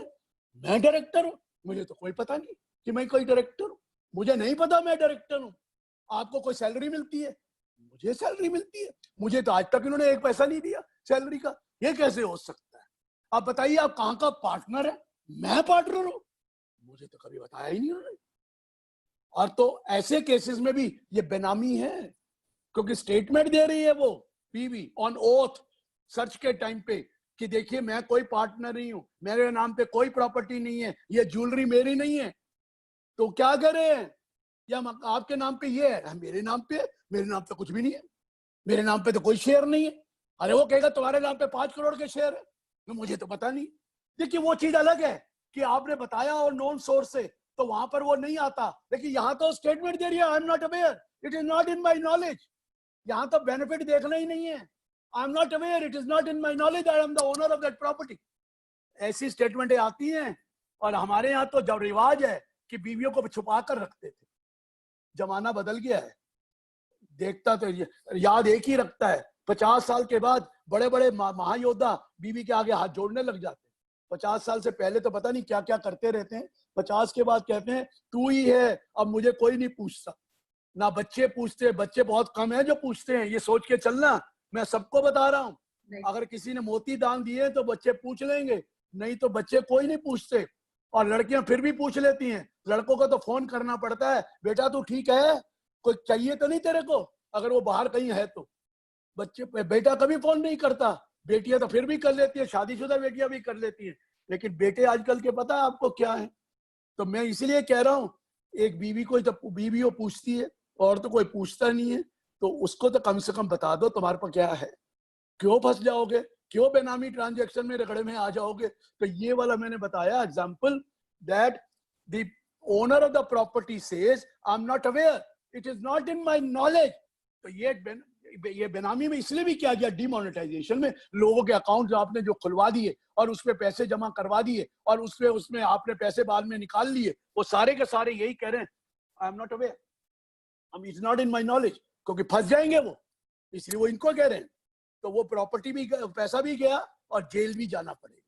लेकिन बताऊंगा थोड़ी देर में कि वो कह देता मेरा ही है, तो कम से कम ये तो बच जाता, वो बताऊंगा बात अगली बार। ये था सी वाला। अब डी देखिए, benami transaction means a transaction arrangement in respect of a property where the person who has provided the consideration is not traceable or is fictitious. वो कहता किसने जमा कराया मुझे पता ही नहीं, हुआ क्या, बेनामी के टाइम पे, अगर आपने टीवी देख रहे होंगे उन दिनों में, सारे देख रहे थे, बीमारी जब से रात को मित्रों आया था, रात को 8 बजे मित्रों आया था कि मित्रों आज से 500,000 बंद हो गया, सबका डर लगने लग गया था। उस वक्त क्या हुआ कि एक लेडी आई टीवी पे, लेडी कांस्टेबल थी, और उसने अपनी पासबुक दिखाई कि मेरे अकाउंट में किसी ने 1 करोड़ रुपए जमा करा दिए, ये मेरे नहीं है, मुझे नहीं पता ये किसके है। इतनी शरीफ लेडी, और वो भी पुलिस वाली होकर इतनी शरीफ की भी कांस्टेबल कहती है मेरे नहीं। उसको पता था मेरा पता लग गया तो मेरी नौकरी भी जाएगी और ये 1 करोड़ भी जाएगा और साथ में मेरे जेल भी हो जाए, तो इसलिए उसने टीवी पे आके बोल दिया मुझे नहीं पता ये किसने जमा कराया। मतलब the person who had provided that paid that payment is not traceable, पता ही नहीं किसने दी, मुझे नहीं पता।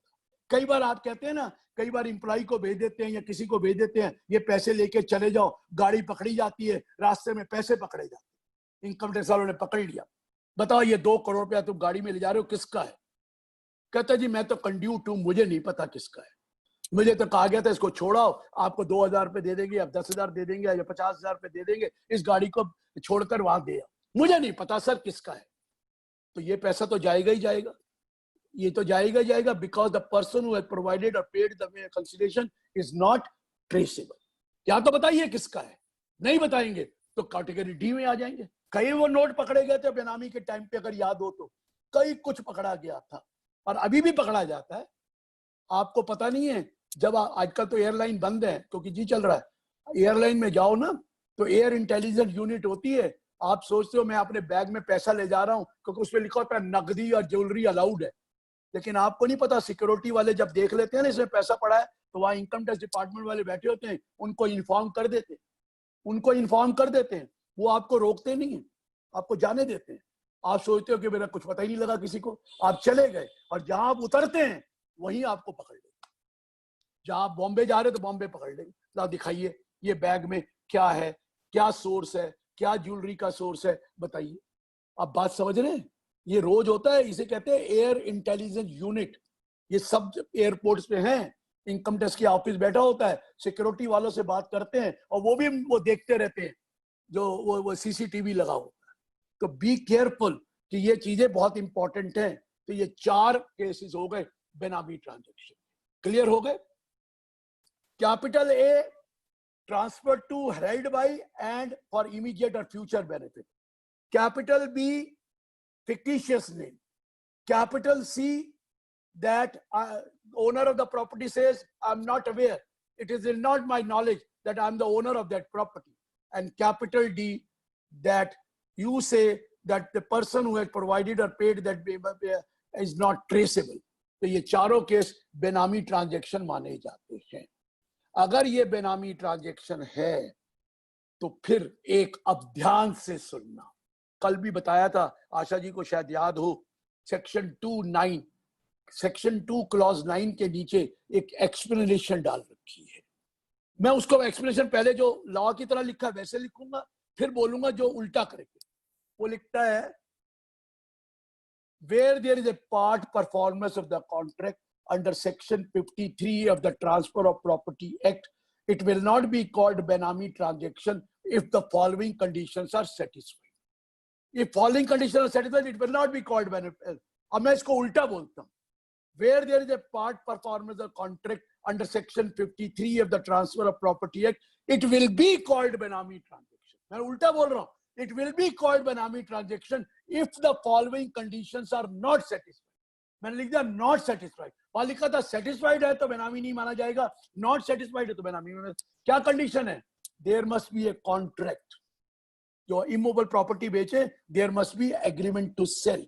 Second condition, that agreement to sell should be registered. Third condition, appropriate stamp duty must have been given on this registered document. Fourth condition, possession is handed over. And fifth is payment is taken. आपने registry नहीं कराई है, power of attorney ले ली, बाकी कागज ले लिए, तो आपको बता दूं, अगर ये रजिस्ट्री की रजिस्ट्रेशन जरूरी नहीं होती है, एग्रीमेंट टू सेल रजिस्टर्ड होना जरूरी है। लोग रजिस्ट्री कहते हैं पावर टू सेल, यहाँ तो हमारे लोग बड़े महानुभाव हैं, एग्रीमेंट टू सेल भी अपने नाम ले लेते हैं और पावर ऑफ अटॉर्नी भी अपने नाम ले लेते हैं। ये पहली बार सुना है। पावर ऑफ अटॉर्नी अपने नाम ले लो, अपने आप को ही ट्रांसफर करोगे? जी नहीं, पावर अटॉर्नी दूसरे के नाम से लो, वाइफ के नाम, और प्रॉपर्टी एग्रीमेंट टू सेल आप करो। प्रॉपर्टी तो आपने खरीदी है, तो पर्पस क्या होता है पावर ऑफ अटॉर्नी का? पर्पस ये होता है कि उसके बगैर, उसके वो साइन नहीं करेगा, मैं कर दूंगा उसके बेहाफ पे, क्योंकि मुझे अटॉर्नी मिल गई।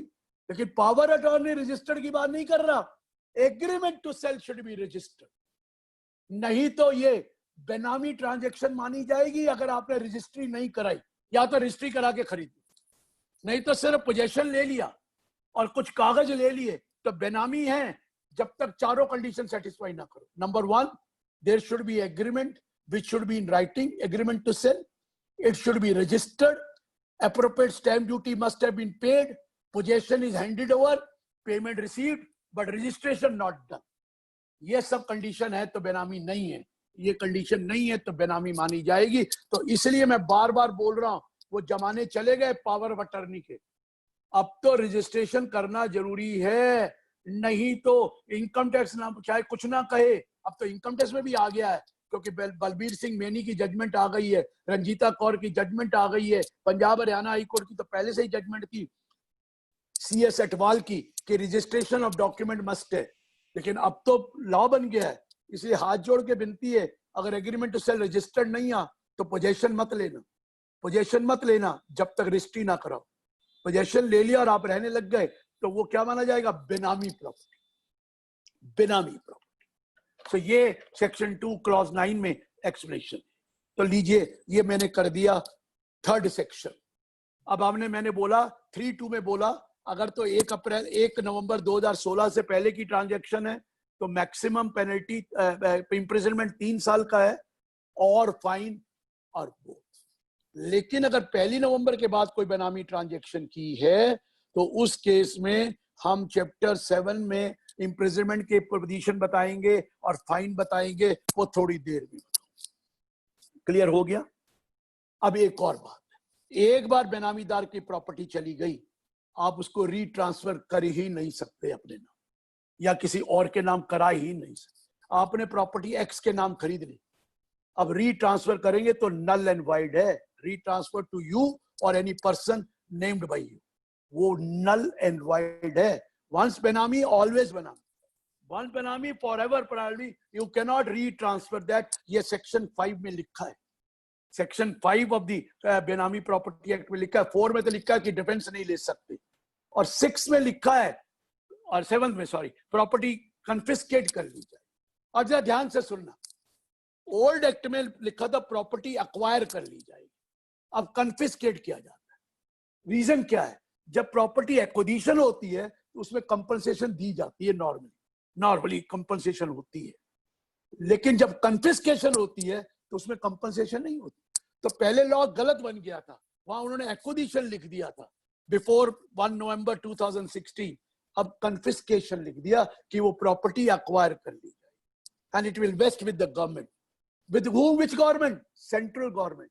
और 1 रुपया भी आपको नहीं मिलेगा, not a single penny. 100% confiscation हो जाएगी without any payment to you. ये तो मैं आगे बताऊंगा सेक्शन से 27 में, और वो भी बताऊंगा। आइए, समझ में आ गया? 6 सेक्शन करा दिए, 7 से लेकर 23 सेक्शन तक अथॉरिटीज के हैं। अथॉरिटीज, पहले तो अथॉरिटी बताई नहीं गई थी, अब बता कौन कौन है। देखिए, नाम दे रहा हूं उनका। एक का नाम रखा इनिशिएटिंग ऑफिसर। ये इनिशिएटिंग ऑफिसर कोई नहीं, assistant commissioner of income tax और deputy commissioner of income tax designated for this purpose. उसने 24 जोन बना दिए पूरे कंट्री के, और उस जोन का एक आदमी फिक्स कर दिया है कि ये माना जाएगा इनिशिएटिंग ऑफिसर। ये आपको पता है, प्रोहिबिशन ऑफ बेनामी एक्ट CBDT के नीचे आता है, इनकम टैक्स वालों के नीचे आता है। तो उन्होंने क्या, इनिशिएटिंग ऑफिसर का रैंक क्या होगा? Either assistant commissioner of income tax, deputy commissioner of income tax, designated for this purpose। हमारे 22 या 24 जोन बनाकर एक अफसर सब जगह डेजिग्नेट कर दिया गया है, इसे इनिशिएटिंग।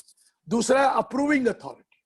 अप्रूविंग अथॉरिटी मतलब joint commissioner of income tax और additional commissioner of income tax. ये भी 22 और 24 अपॉइंट कर दिए, जो अप्रूवल लेगा इनिशिएटिंग ऑफिसर उनसे। तो इनकी डेजिग्नेशन है approving authority, which will be joint commissioner of income tax और additional commissioner of income tax designated for this purpose. तीसरा एडमिनिस्ट्रेटर। एडमिनिस्ट्रेटर का मतलब जब प्रॉपर्टी आपके पास कन्फिस्केट हो जाएगी तो उसको संभालेगा कौन, एडमिनिस्टर कौन करेगा, उसका नाम है आईटीओ, और मेनली वो आईटीओ टीडीएस वाले हैं, आईटीओ उसको रख दिया है। अब आया उसके बाद एडजुडिकेटिंग अथॉरिटी।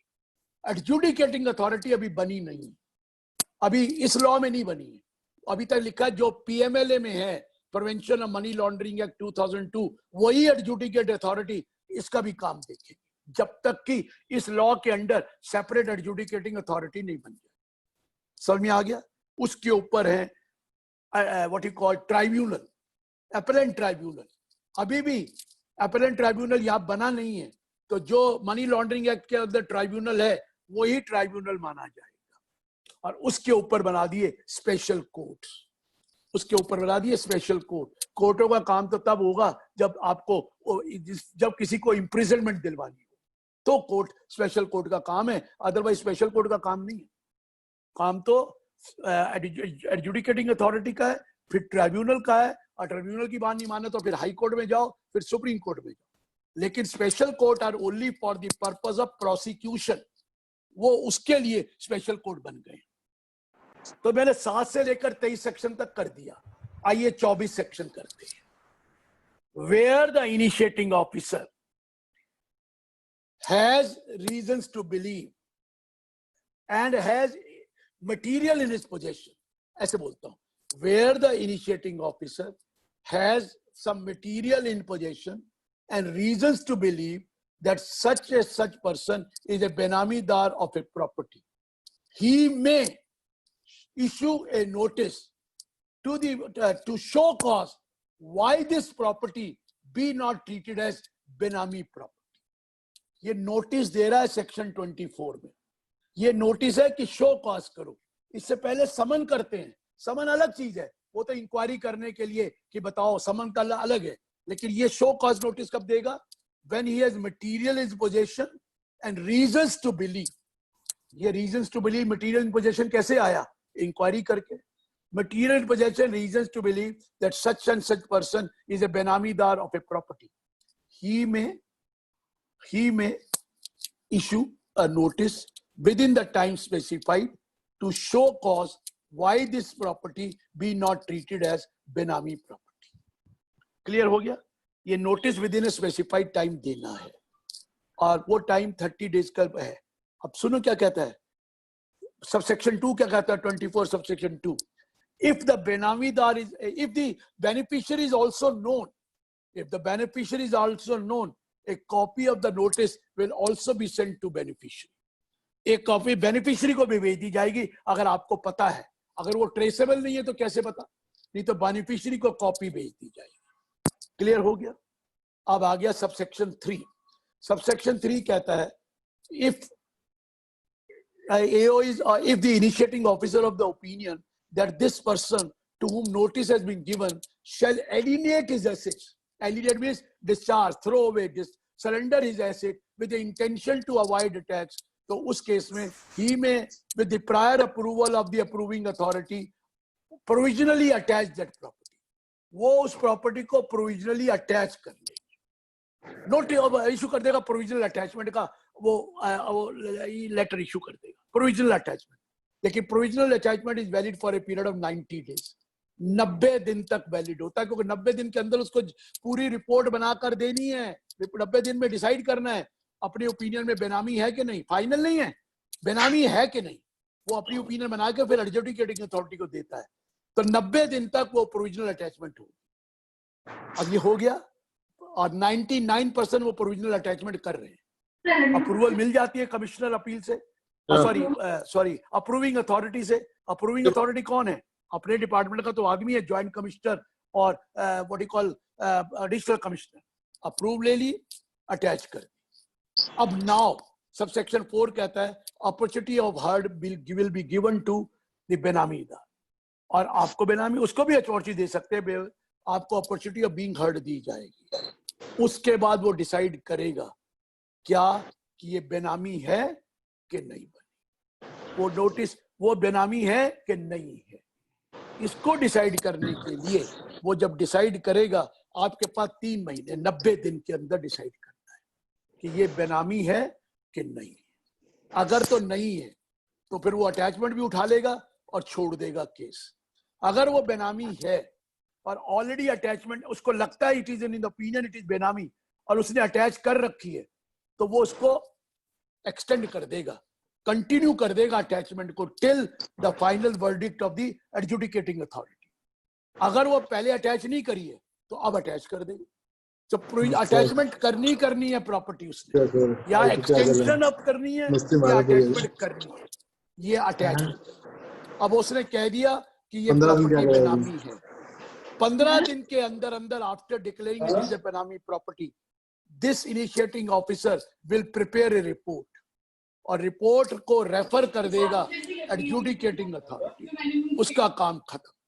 15 दिन में वो रिपोर्ट रेफर कर देगा किसको? Adjudicating authority. और एडजुडिकेटिंग अथॉरिटी अभी बेनामी एक्ट में नहीं है, prevention of money laundering act में। वहां आपका केस चला गया और वहां पर कौन है? Adjudicating authority.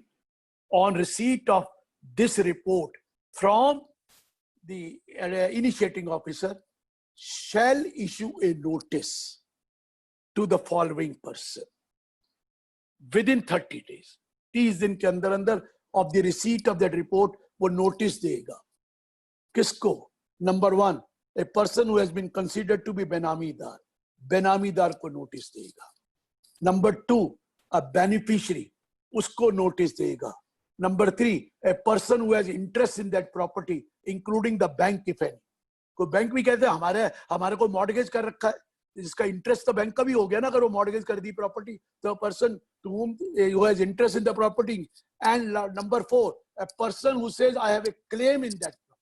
कई बार भाई खड़ा हो जाता है, बहन खड़ी हो जाती है, मेरा भी इसमें राइट है, तो सबको चारों को नोटिस देगा to appear before him within 30 days of the receipt of this notice. उसने नोटिस दे दिया है, किसने? एडजुडिकेटिंग अथॉरिटी ने। On what basis? वो जो रिपोर्ट इनिशिएटिंग ऑफिसर ने भेजी थी और उस रिपोर्ट को पढ़कर 30 दिन के अंदर नोटिस दिया टू अपीयर बिफोर। फिर वो आपको सुनेगा और सुनकर डिसाइड करेगा। कई बार नोटिस अगर ज्वाइंट ओनर है तो सब ज्वाइंट ओनर को दिया जाता है, और को ओनर्स है तो को ओनर्स को दिया जाता है। कई बार ये भी लिख दिया है, अगर आपने एक ज्वाइंट ओनर को दिया बाकी को नहीं दिया तो भी वैलिड होगा, नोटिस फिर भी वैलिड होगा, वो नोटिस वैलिड होगा। फिर आप अपीयर होंगे और फिर फाइनल डिसीजन लिया जाएगा। If and decision order has to be given by the adjudicating authority within 1 year from the end of the month in which that report is furnished. Within 1 year before the end of the month in which that report is submitted to the adjudicating authority। adjudicating authority ने कह दिया कि ये बेनामी है, तो हो गई। बेनामी है तो वो कन्फिस्केट कर लेंगे। कौन करेगा? एडमिनिस्ट्रेटर कन्फिस्केट करेगा। लेकिन रुकिए, आपके पास 60 दिन का टाइम है to file appeal to the appellate tribunal. 45 days का टाइम है to file appeal to the appellate tribunal. अगर आप अपील फाइल कर देंगे तो फिर वो जो कन्फिस्केशन है अबेयस में रखा जाएगा। अगर अपील नहीं फाइल करेंगे तो वो फिर तो टेक ओवर कर लेगा। ये पॉइंट समझ में आ गया। अब अपेलेंट ट्रिब्यूनल ने जजमेंट देनी है, उसके बाद अपेलेंट ट्रिब्यूनल की जो भी फाइनल होगा, उसके बाद अगर आप नहीं सेटिस्फाइड हैं तो हाई कोर्ट जाइए या सुप्रीम कोर्ट जाइए, वो तो बात अलग है। अब आइए, क्या होगा अगर ये बेनामी प्रॉपर्टी है तो क्या आपकी लायबिलिटी है? आइए चैप्टर 7 में जाए। पहले तो मैंने बोल दिया property will be confiscated without any payment, ये तो सेक्शन 27 में लिखा है। Property will be confiscated without any payment. Who will confiscate? Property चाहे हरियाणा में हो, सेंट्रल गवर्नमेंट विल कन्फिस्केट। ये प्रॉपर्टी सेंट्रल गवर्नमेंट ले जाएगी, क्योंकि ये प्रोविजन एक्ट इनकम टैक्स के नीचे है। सेंट्रल गवर्नमेंट इसको कन्फिस्केट कर लेगी। अब ध्यान से सुनना, सेक्शन 27 सबसेक्शन 2 बहुत जरूरी है, ये जरूर सुनिए। सबसे खतरनाक सेक्शन है। अगर मैंने कोई प्रॉपर्टी परचेज करी तो मैंने परचेज करी, if I purchase it before the issue of notice under 24(1), तो उस केस में तो वो प्रॉपर्टी मेरे से नहीं ली जा सकती। सपोज बेनामीदार ने मुझे बेच दी, बेनामीदार ने मुझे बेच दी है, तो अगर बेनामीदार को नोटिस आ चुका है, उसके बाद मैंने खरीदी है, तो वो वापस ले लेंगे। अब मुझे क्या पता कि बेनामीदार को नोटिस आ चुका है? मुझे क्या पता 24(1) में बेनामीदार को नोटिस इशू हो गया? मेरे पास ने कहा प्रॉपर्टी है, मैंने खरीद ली। वो कहता let the buyer beware. अरे बायर बी वेयर क्या हो? क्या मैं नोटिस दूं, पब्लिक नोटिस दूं? मैं खरीद रहा हूं। मैं गया डिपार्टमेंट में, मैंने कहा ये क्या कर रहे हैं आप कि लिख दिया कि अगर नोटिस इशू हो गया तो उसके बाद तो ये प्रॉपर्टी नल एंड वाइड हो जाएगी, सेल नल एंड वाइड हो जाएगी। मैं पैसे कहां से लूंगा? वो तो पैसे उसको उससे रिकवरी करूंगा, वो देगा ही नहीं। सिविल लॉ में लड़ता रहूंगा। मैंने कहा ये क्या किया है? मैंने उनको समझाया था कि आप क्या करो, अपने पोर्टल में डाल दो, इनकम टैक्स के पोर्टल में डाल दो कि ये प्रॉपर्टी में हम नोटिस दे चुके हैं 24(1) में, लेकिन आज तक नहीं डाला है। वो कभी रिस्पॉन्सिबिलिटी लेते नहीं है। अरे सर मुझे क्या पता, मैं शरीफ आदमी, आप प्रॉपर्टी बेचने आए और मुझे लग रहा है और बीच में दलाल भी है और मैंने कहा ठीक ही आदमी है, इसे खरीद लो, और मैंने खरीद ली। और मुझे क्या पता 24(1) का नोटिस ऑलरेडी आ चुका उसमें। मैं तो गया, ये तो नल एंड वाइड हो गई और मैं पैसे दे चुका हूं, मेरे नाम रजिस्ट्री हो गई है। या तो कम से कम रजिस्ट्रेशन वाले को ही बता दो कि भैया ये उसने इश्यू दे दी है, लेकिन कौन बताएगा? क्योंकि रजिस्ट्रेशन का अथॉरिटी तो बहुत है। अरे अपनी इनकम टैक्स की अथॉरिटी वो डाल दो पोर्टल में, और ताकि और इसको एडवर्टाइज कर दो कि भैया हमारे पोर्टल में देख लिया। तो नहीं तो मैं इमोबल प्रॉपर्टी खरीदते ही डर जाऊंगा। मैं कैसे खरीदूंगा? मुझे तो समझ में नहीं आ रहा है। बड़ा रिस्क हो गया है कि मुझे क्या पता उसके ऊपर 24(1) का नोटिस आ चुका है कि नहीं आ चुका है। लेकिन 27(2) यही कह रहा है कि इमूवेबल प्रॉपर्टी खरीदोगे। अब सुन रहे हैं, अशोक जी भी सुन रहे हैं, एसपी गोयल साहब भी सुन रहे हैं, मैं देख रहा हूं सर, दोनों को सुन रहे हैं। लेकिन ध्यान रखिए, ये बहुत इंपॉर्टेंट है कि कोई भी प्रॉपर्टी खरीदनी हो तो पहले देख लीजिए 24(1) का नोटिस तो नहीं आ गया उस प्रॉपर्टी में। कहां से पता करूंगा? मुझे ही बता दो, मैं कहां से पता करूं? वो बताएगा बेनामीदार? कभी भी नहीं बताएगा। अगर वो हेराफेरी कर रहा है तो आप उससे एफिडेविट भी ले लेंगे तो क्या होगा? पैसे तो आपने रिकवर करने, इनकम टैक्स वाले तो प्रॉपर्टी लेके बैठ गया। आप करते रहो रिकवर अपने पैसे, आप तो फंस गए ना। या तो मेरे 1 साल तक रुक जाओ, ये ऑर्डर आ जाएगा, पता नहीं क्या होगा। लेकिन ये रिस्क कैसे? अब जरा ध्यान से सुनना सर, बहुत इंपॉर्टेंट पॉइंट है सेक्शन 60। पहले पर्मिबिलिटी पे आ जाओ, 53, 54, 55, where it is found that there is a property which is benami, and where the person with the intention to avoid payment of tax under any law, or to avoid payment to the creditors, or to avoid the defeat of the provision of law, commits any offense under this section, any transaction, then he shall be liable for a penalty, liable for a punishment or a rigorous imprisonment, which may be minimum 1 year and may extend up to 7 years. 1 से 7 साल की कैद है। किसको कैद है वो बाद में बताता हूं। If with the intention to avoid the tax, or intention to defeat the provisions of any law, or intention to avoid payment to creditors. कई बार क्रेडिटर को नहीं देना होता, क्रेडिटर भी बैंक को नहीं देना, बोगस नाम पे खरीद लेते हैं property. To avoid payment, in that case you will be liable for rigorous imprisonment, कठोर कारावास, which may be minimum 1 year and may extend to 7 years. And please note the word and fine, which is 25% of the fair market value of that property. दोनों लगेंगे। Minimum कैद 1 साल की, कठोर कारावास 7 साल तक। और दूसरा फाइन, पेनल्टी कितनी? 25% of the fair market value. दोनों, आइदर और नहीं है, दोनों। किसको लगेंगे? ये सुनने वाली बात है। नंबर 1, बेनामीदार को इंप्रिजमेंट होगी, बेनामीदार को पेनल्टी लगेगी। नंबर 2, बेनिफिशियरी को इंप्रिजमेंट हो सकती है। And number 3, one who abates that person to go for बेनामी ट्रांजेक्शन। और हमारे तो क्लाइंटों को आदत है कहने की, सर मुझे नहीं पता, मेरे चार्टर्ड अकाउंटेंट ने कहा था इस तरह कर लो। तो चार्टर्ड अकाउंटेंट भी गया, कितना? 1 साल से 7 साल तक। उसको पेनल्टी नहीं लगेगी, 1 से 7 साल तक जा सकता है। तो कोई एक यंग बॉय था अदीश जैन जैसा, खड़ा हो गया मेरे पास, सर कैसे कहते हो कि मेरे को कैसे प्रूव कर देंगे कि मैंने कहा था, क्या प्रूफ है? मैं बेटा रुक जा, प्रूफ कुछ नहीं होता, एक मेरी बात सुन ले। अशोक जी, जब कोई नोटिस आता है ना किसी क्लाइंट का 143(2) का, तो वो मेरे पास आता है, वो कहता ठीक है ना, जाना, देखो मैं हूं ना, मैं देख लूंगा, तू जा, स्क्रूटनी का नोटिस है कोई बात नहीं, मैं देख लूंगा। और जब अपना नोटिस आ जाता है 143(2) का, तो घबराहट हो जाती है, 2 दिन नींद नहीं आती है, मेरा नोटिस आ गया, अरे यार ये हो गया, क्योंकि मुझे पता है मैंने क्या किया है।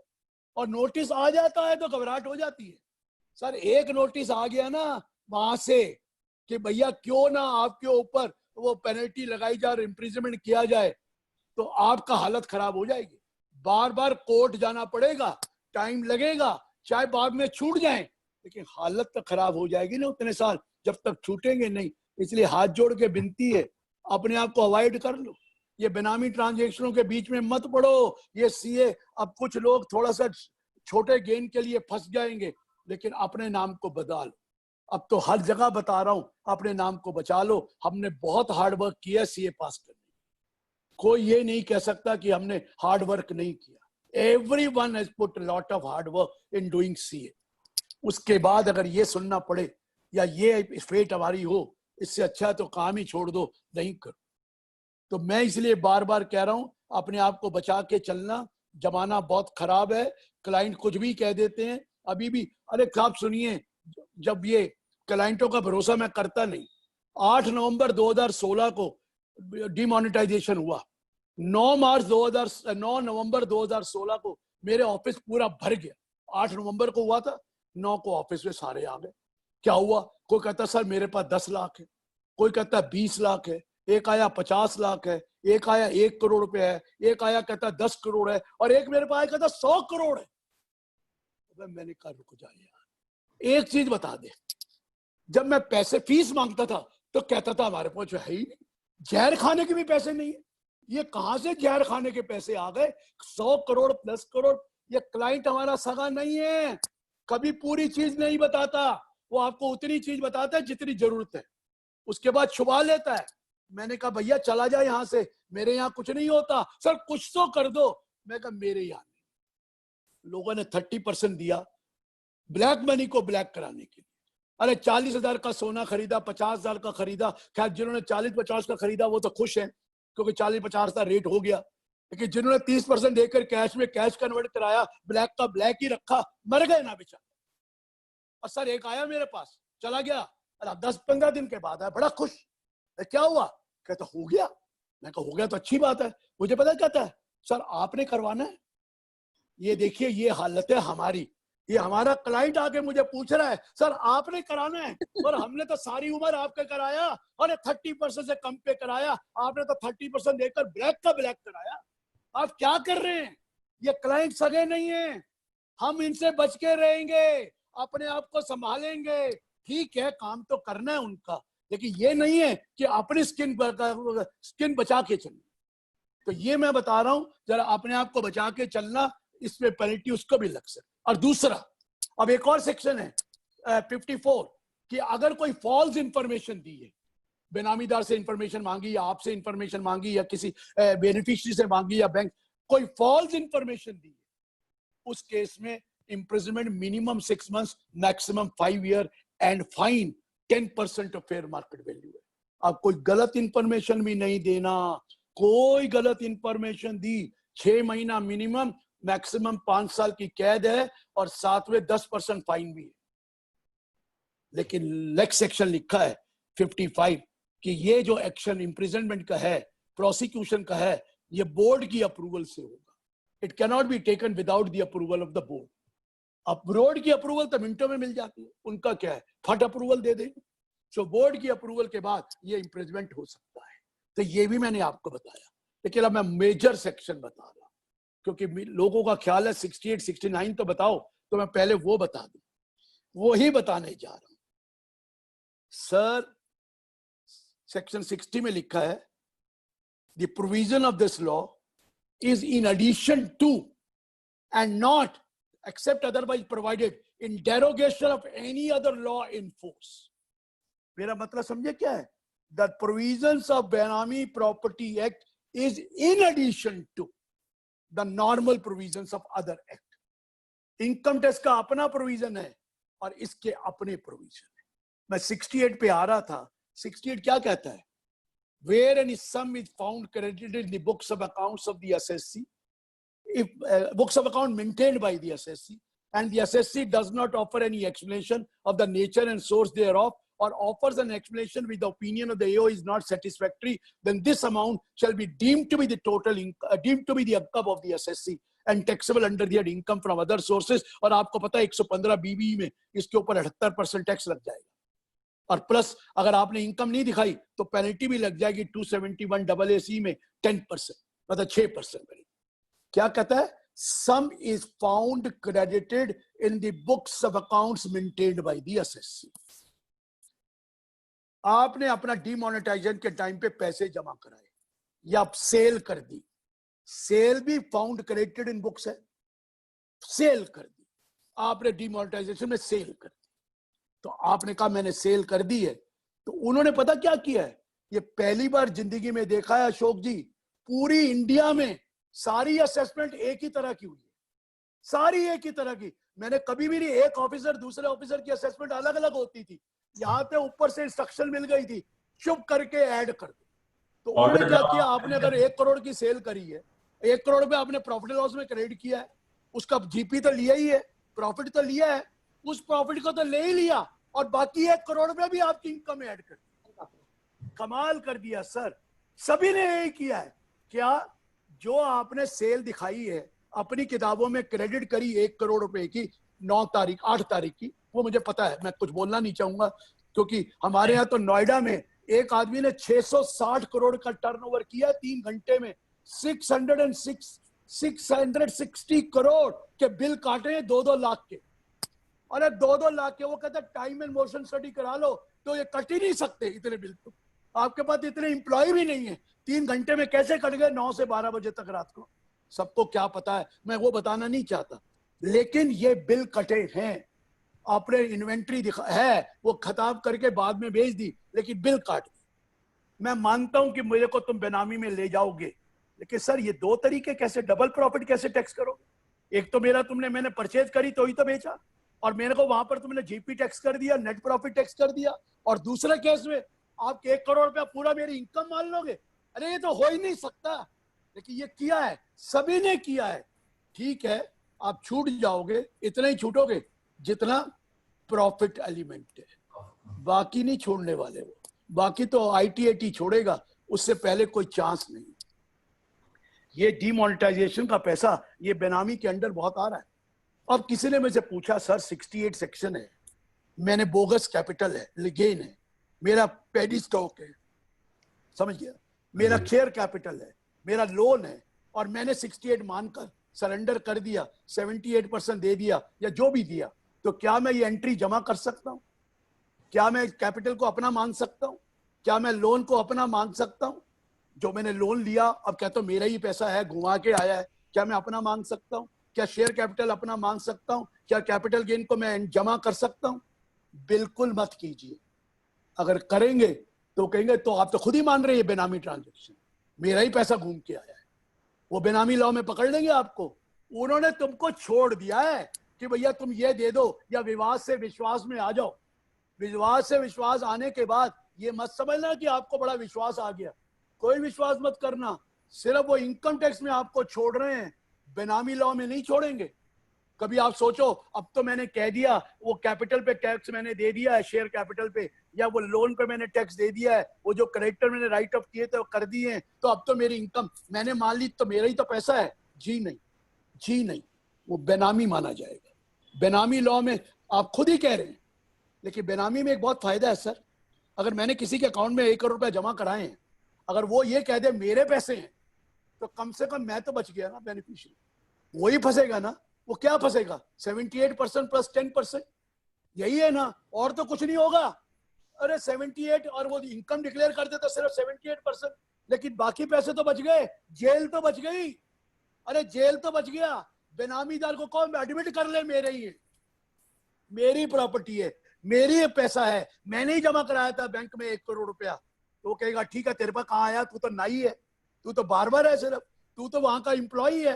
कहते नहीं जी मेरा है। वो कहेगा मैं तेरे को टैक्स लगाऊंगा। लगा लो सर, 115 भी लगाओगे, लगा लो। कितना? 78% लगाओगे, ले लो सर। उस वक्त तो 77.25 था, लगा लो। पेनल्टी नहीं लगाओ क्योंकि मैंने इनकम मान ली है। अगर इनकम नहीं मानेगा तो 10% पेनल्टी लगा ले यार। 83% हो गया, फिर भी कुछ बच गया, पेनल्टी नहीं लगी। कोई वो नहीं हुआ, क्या हुआ, वो भी नहीं हुआ, क्या कहते हैं, प्रोसिक्यूशन भी नहीं हुआ, तो आप तो बच गए। अरे जान छोड़ी, कुछ तो मिला, नहीं तो पूरा ही गया और सारा पैसा भी चला जाता। 25% कहां से ला के दूंगा, जेल भी जानी पड़ेगी 1 से 7 साल तक। और इससे अच्छा तो कह दो मेरा ही है, बेनामीदार कह दे तो, बेनामीदार कह दे तो मेरा ही है, तो बच जाएगा बेनामीदार में।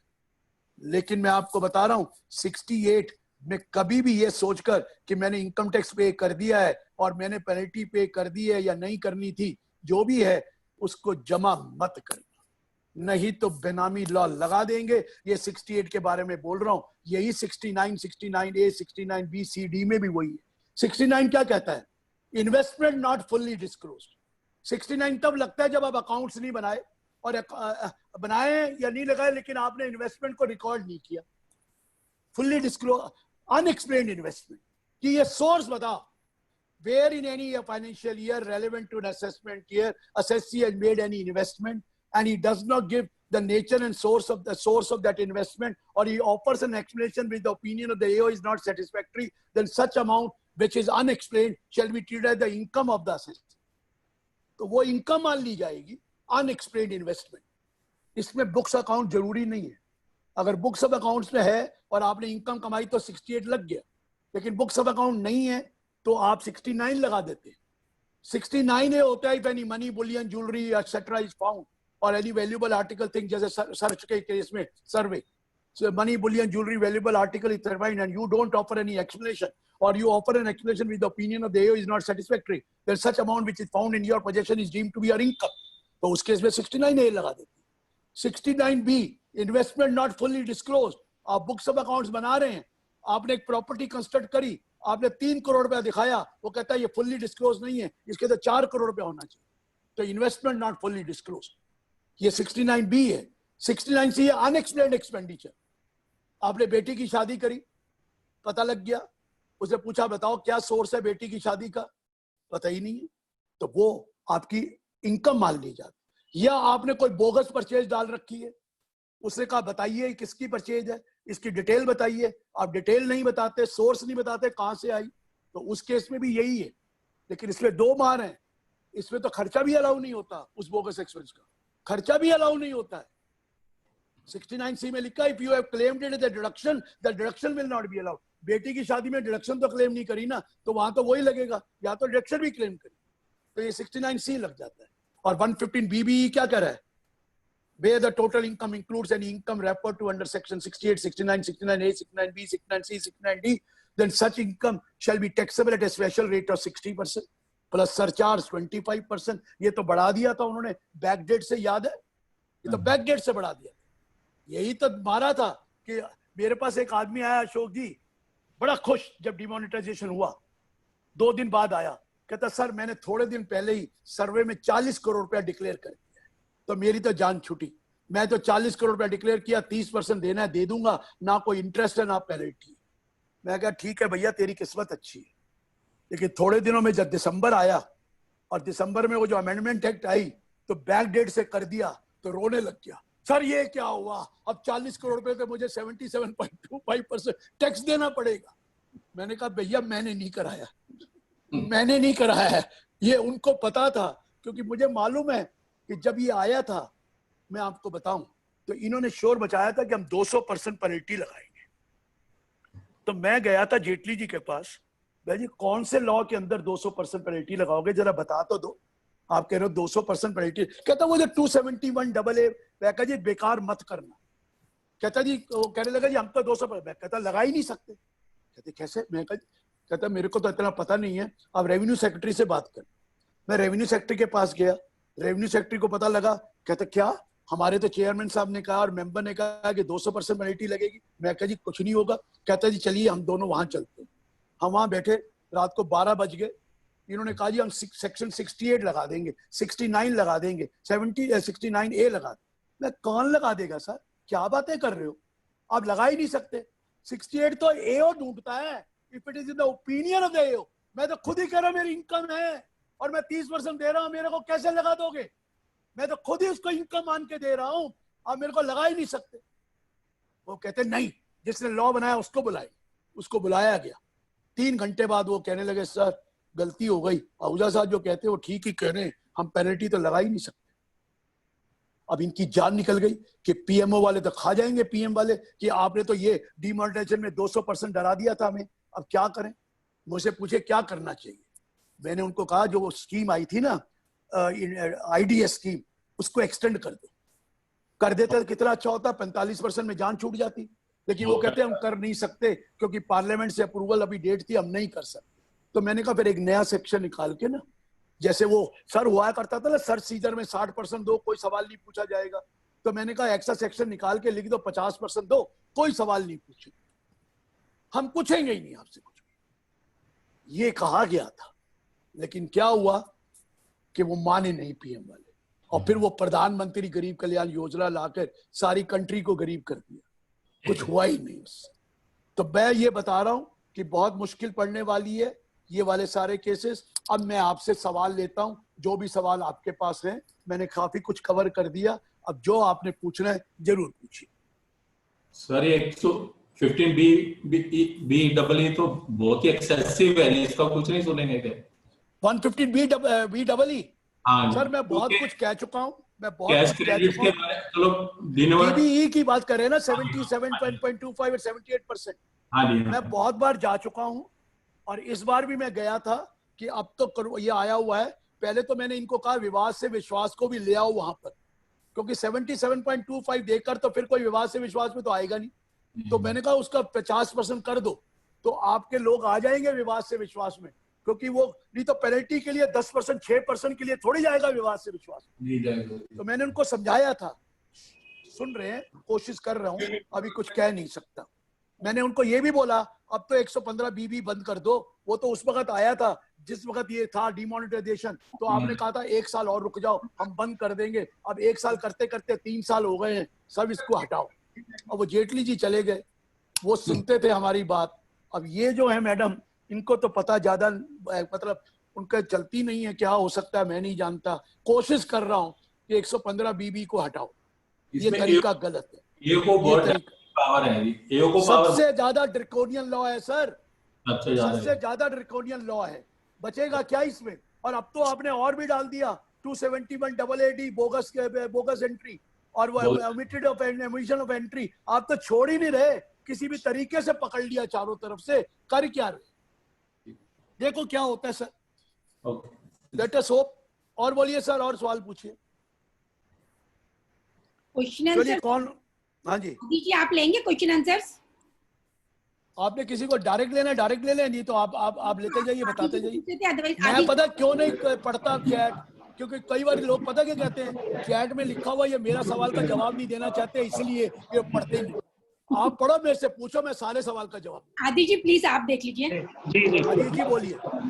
राजीव पुरी जी का क्वेश्चन है जी, if a person buy lands in name of B, A pays the cheque directly to seller C. हाँ जी, तो वो बेनामी तो है। Will be treated as benami. If it is immediate or future benefit of the person who has paid that payment, तो बेनामी। ठीक है सर। बेनामी नहीं तो गिफ्ट दो ना, आप गिफ्ट दे के ले लेते। सर अगर लोन दे तो कवर्ड है क्या? लोन नहीं कवर्ड होता, गिफ्ट ही देना पड़ेगा। लोन दीजिए कुछ नहीं। हाँ जी, लोन में कोई दिक्कत नहीं, लोन दे दीजिए, फिर कोई दिक्कत नहीं। Okay okay okay. सरकारी आदमी लोन भी नहीं देते ना सर। ये सरकारियों के लिए, ये सरकारी आदमियों के लिए ज्यादा लाया गया था बेनामी लोन। सरकारी एम्प्लॉइज के लिए ज्यादा लाया गया था। पैसा तो उनके पास ज्यादा है, हमारे पास क्या है? हम तो खाने पीने का थोड़ा बहुत कमा लेते होंगे, वो तो आटे में नमक की बात है, उनके पास तो नमक ही नमक है। चलिए सर आगे बताइए। So, CA कनिका जैन का क्वेश्चन है, sir is there any way to inquire about it on customer part कि ये बेनामी जो इंफॉर्मेशन है, डाटा है, ये हम भी चेक कर सकते हैं कि क्या इंफॉर्मेशन डिपार्टमेंट के पास है? 24/1 का इशू नहीं हुआ, यही कहना चाहते हैं ना, 24/1 का नोटिस अभी इशू नहीं हुआ। तो जहां वो प्रॉपर्टी है ना वहां पर, और जहां उस एसएससी का जुरिडिक्शन है वहां पे पता कर लीजिए बस। जहां उस एसएससी का जुरिडिक्शन है जिस एओ के पास, उससे पता कर लीजिए, या प्रॉपर्टी जहां सिचुएटेड है वहां पता कर लीजिए, नहीं तो मुश्किल पड़ जाएगी। एसएस वहां के किससे, इनिशिएटिंग ऑफिसर से, वहां के जहां पर आपकी असेसमेंट होती है वहां पर जो इंश्योरेंस ऑफिसर है, या जहां प्रॉपर्टी सिक्योरिटी है वहां पे जो इनिशिएटिंग ऑफिसर है, उससे पता कर लीजिए तो बच जाएंगे। जी सर, प्रमोद शर्मा जी का क्वेश्चन है, please enlighten about the burden of proof in respect of proving burden guilty. Of proof तो हमेशा शिफ्ट होता रहता है। पहले वो कहेगा प्रूव करो कि ये बेनामी नहीं है, आप कहोगे ये डिटेल है, फिर वो करेगा, फिर आपके पास बाउंस होगा। Ultimately burden to prove, onus to prove department का है, लेकिन डिपार्टमेंट आपसे सवाल पूछता जाएगा, जवाब देते रहेंगे, पूछता, इट कीप्स ऑन शिफ्टिंग। पहले आपके पहले आएगा, फिर वो आपको भेजेंगे, फिर वो आप उनको भेजेंगे, फिर वो और सवाल करेंगे, it keeps on shifting. Finally proof onus है, डिपार्टमेंट का है to prove that it is benami. Facts and figures collect कर लेता है ना वो डिपार्टमेंट। चलिए जी, गौरव जी का क्वेश्चन है sir, suppose someone has a black money and want to take FD in name of his mother by transferring money through gift, is it possible? Gift genuine होनी चाहिए माय डियर, गिफ्ट जेन्युइन होनी चाहिए। हमारी country में वैसे भी gift दी नहीं जाती है, ली जाती है। देता कौन है गिफ्ट किसी को? गिफ्ट तो लेते हैं, और गिफ्ट जेन्युइन होनी चाहिए। अगर जेन्युइन नहीं हुई तो 78% टैक्स लगेगा, मैं पहले बता दूं। और अगर वो टैक्स, अगर आपने एग्जेम्प्ट कराई है तो 10% पेनल्टी भी लग जाएगी। Gift should be genuine, it should be from known source, unknown source से नहीं। ये ब्लैक मनी की बातें ये वेबिनार पे बिल्कुल मत करा करो, कोई ब्लैक मनी नहीं है हमारे पास, we only believe in white. चलिए आगे बोलिए, चलिए। Any other question? I think questions और कोई मेरे को दिख नहीं रहे, चैट में है कुछ। बता दिया ना कि भैया आपको 68 69 में तो लगेगा ही लगेगा, जो मर्जी कर लो, जमा मत करना प्लीज। विश्वास से विश्वास जाने के बाद भी अपना जमा मत करना, ना वो लोन को जमा करना, ना को कैपिटल को जमा करना। इवन तो कंपनी लॉ भी नहीं अलाउ करता वो तो कैपिटल को जमा करने का नाम, और ना ही आप ये कैपिटल गेन को जमा करना, वो तो आपने सरेंडर करा है और इनकम टैक्स के लिए, बाकी जगह के लिए नहीं। अच्छा सर, वो कैपिटल गेन्स का भी आप जमा नहीं कर सकते हैं? कैपिटल गेन में तो आपने जमा करा रखा है ऑलरेडी। नहीं मींस वो तो आपने ऑलरेडी जमा किया हुआ है मैडम। पेनी स्टॉक्स सेल करके जो कैपिटल गेन से एटलीस्ट वो बुक्स वो में तो ऑलरेडी जमा किया हुआ है, तभी तो टैक्स दे रहे हो। तभी ना, बस वो तो गेन कहाँ हुआ? शेयर कैपिटल का नहीं कर सकते। नया शेयर कैपिटल नहीं कर सकते, कैपिटल गेन तो जमा किया ही हुआ है, तो कैपिटल गेन आया कहाँ से आपको? आई थॉट कि आप वो उसके लिए भी मना कर रहे हैं, इसीलिए। Any other questions? Any other? I think or whether the agriculture. Sir, एक question है, whether the agriculture land is also treated as asset for Benami? Why not? Agriculture land. को मैं कैपिटल एसेट थोड़ी बोल रहा हूँ, any asset, property of any kind, movable, immovable, tangible, intangible, corporeal, non corporeal, तो क्या आता नहीं है उसमें एग्रीकल्चर लैंड? सब कुछ आता है, ऐसे कैसे कह दिया नहीं आता? हाँ, और पूछिए।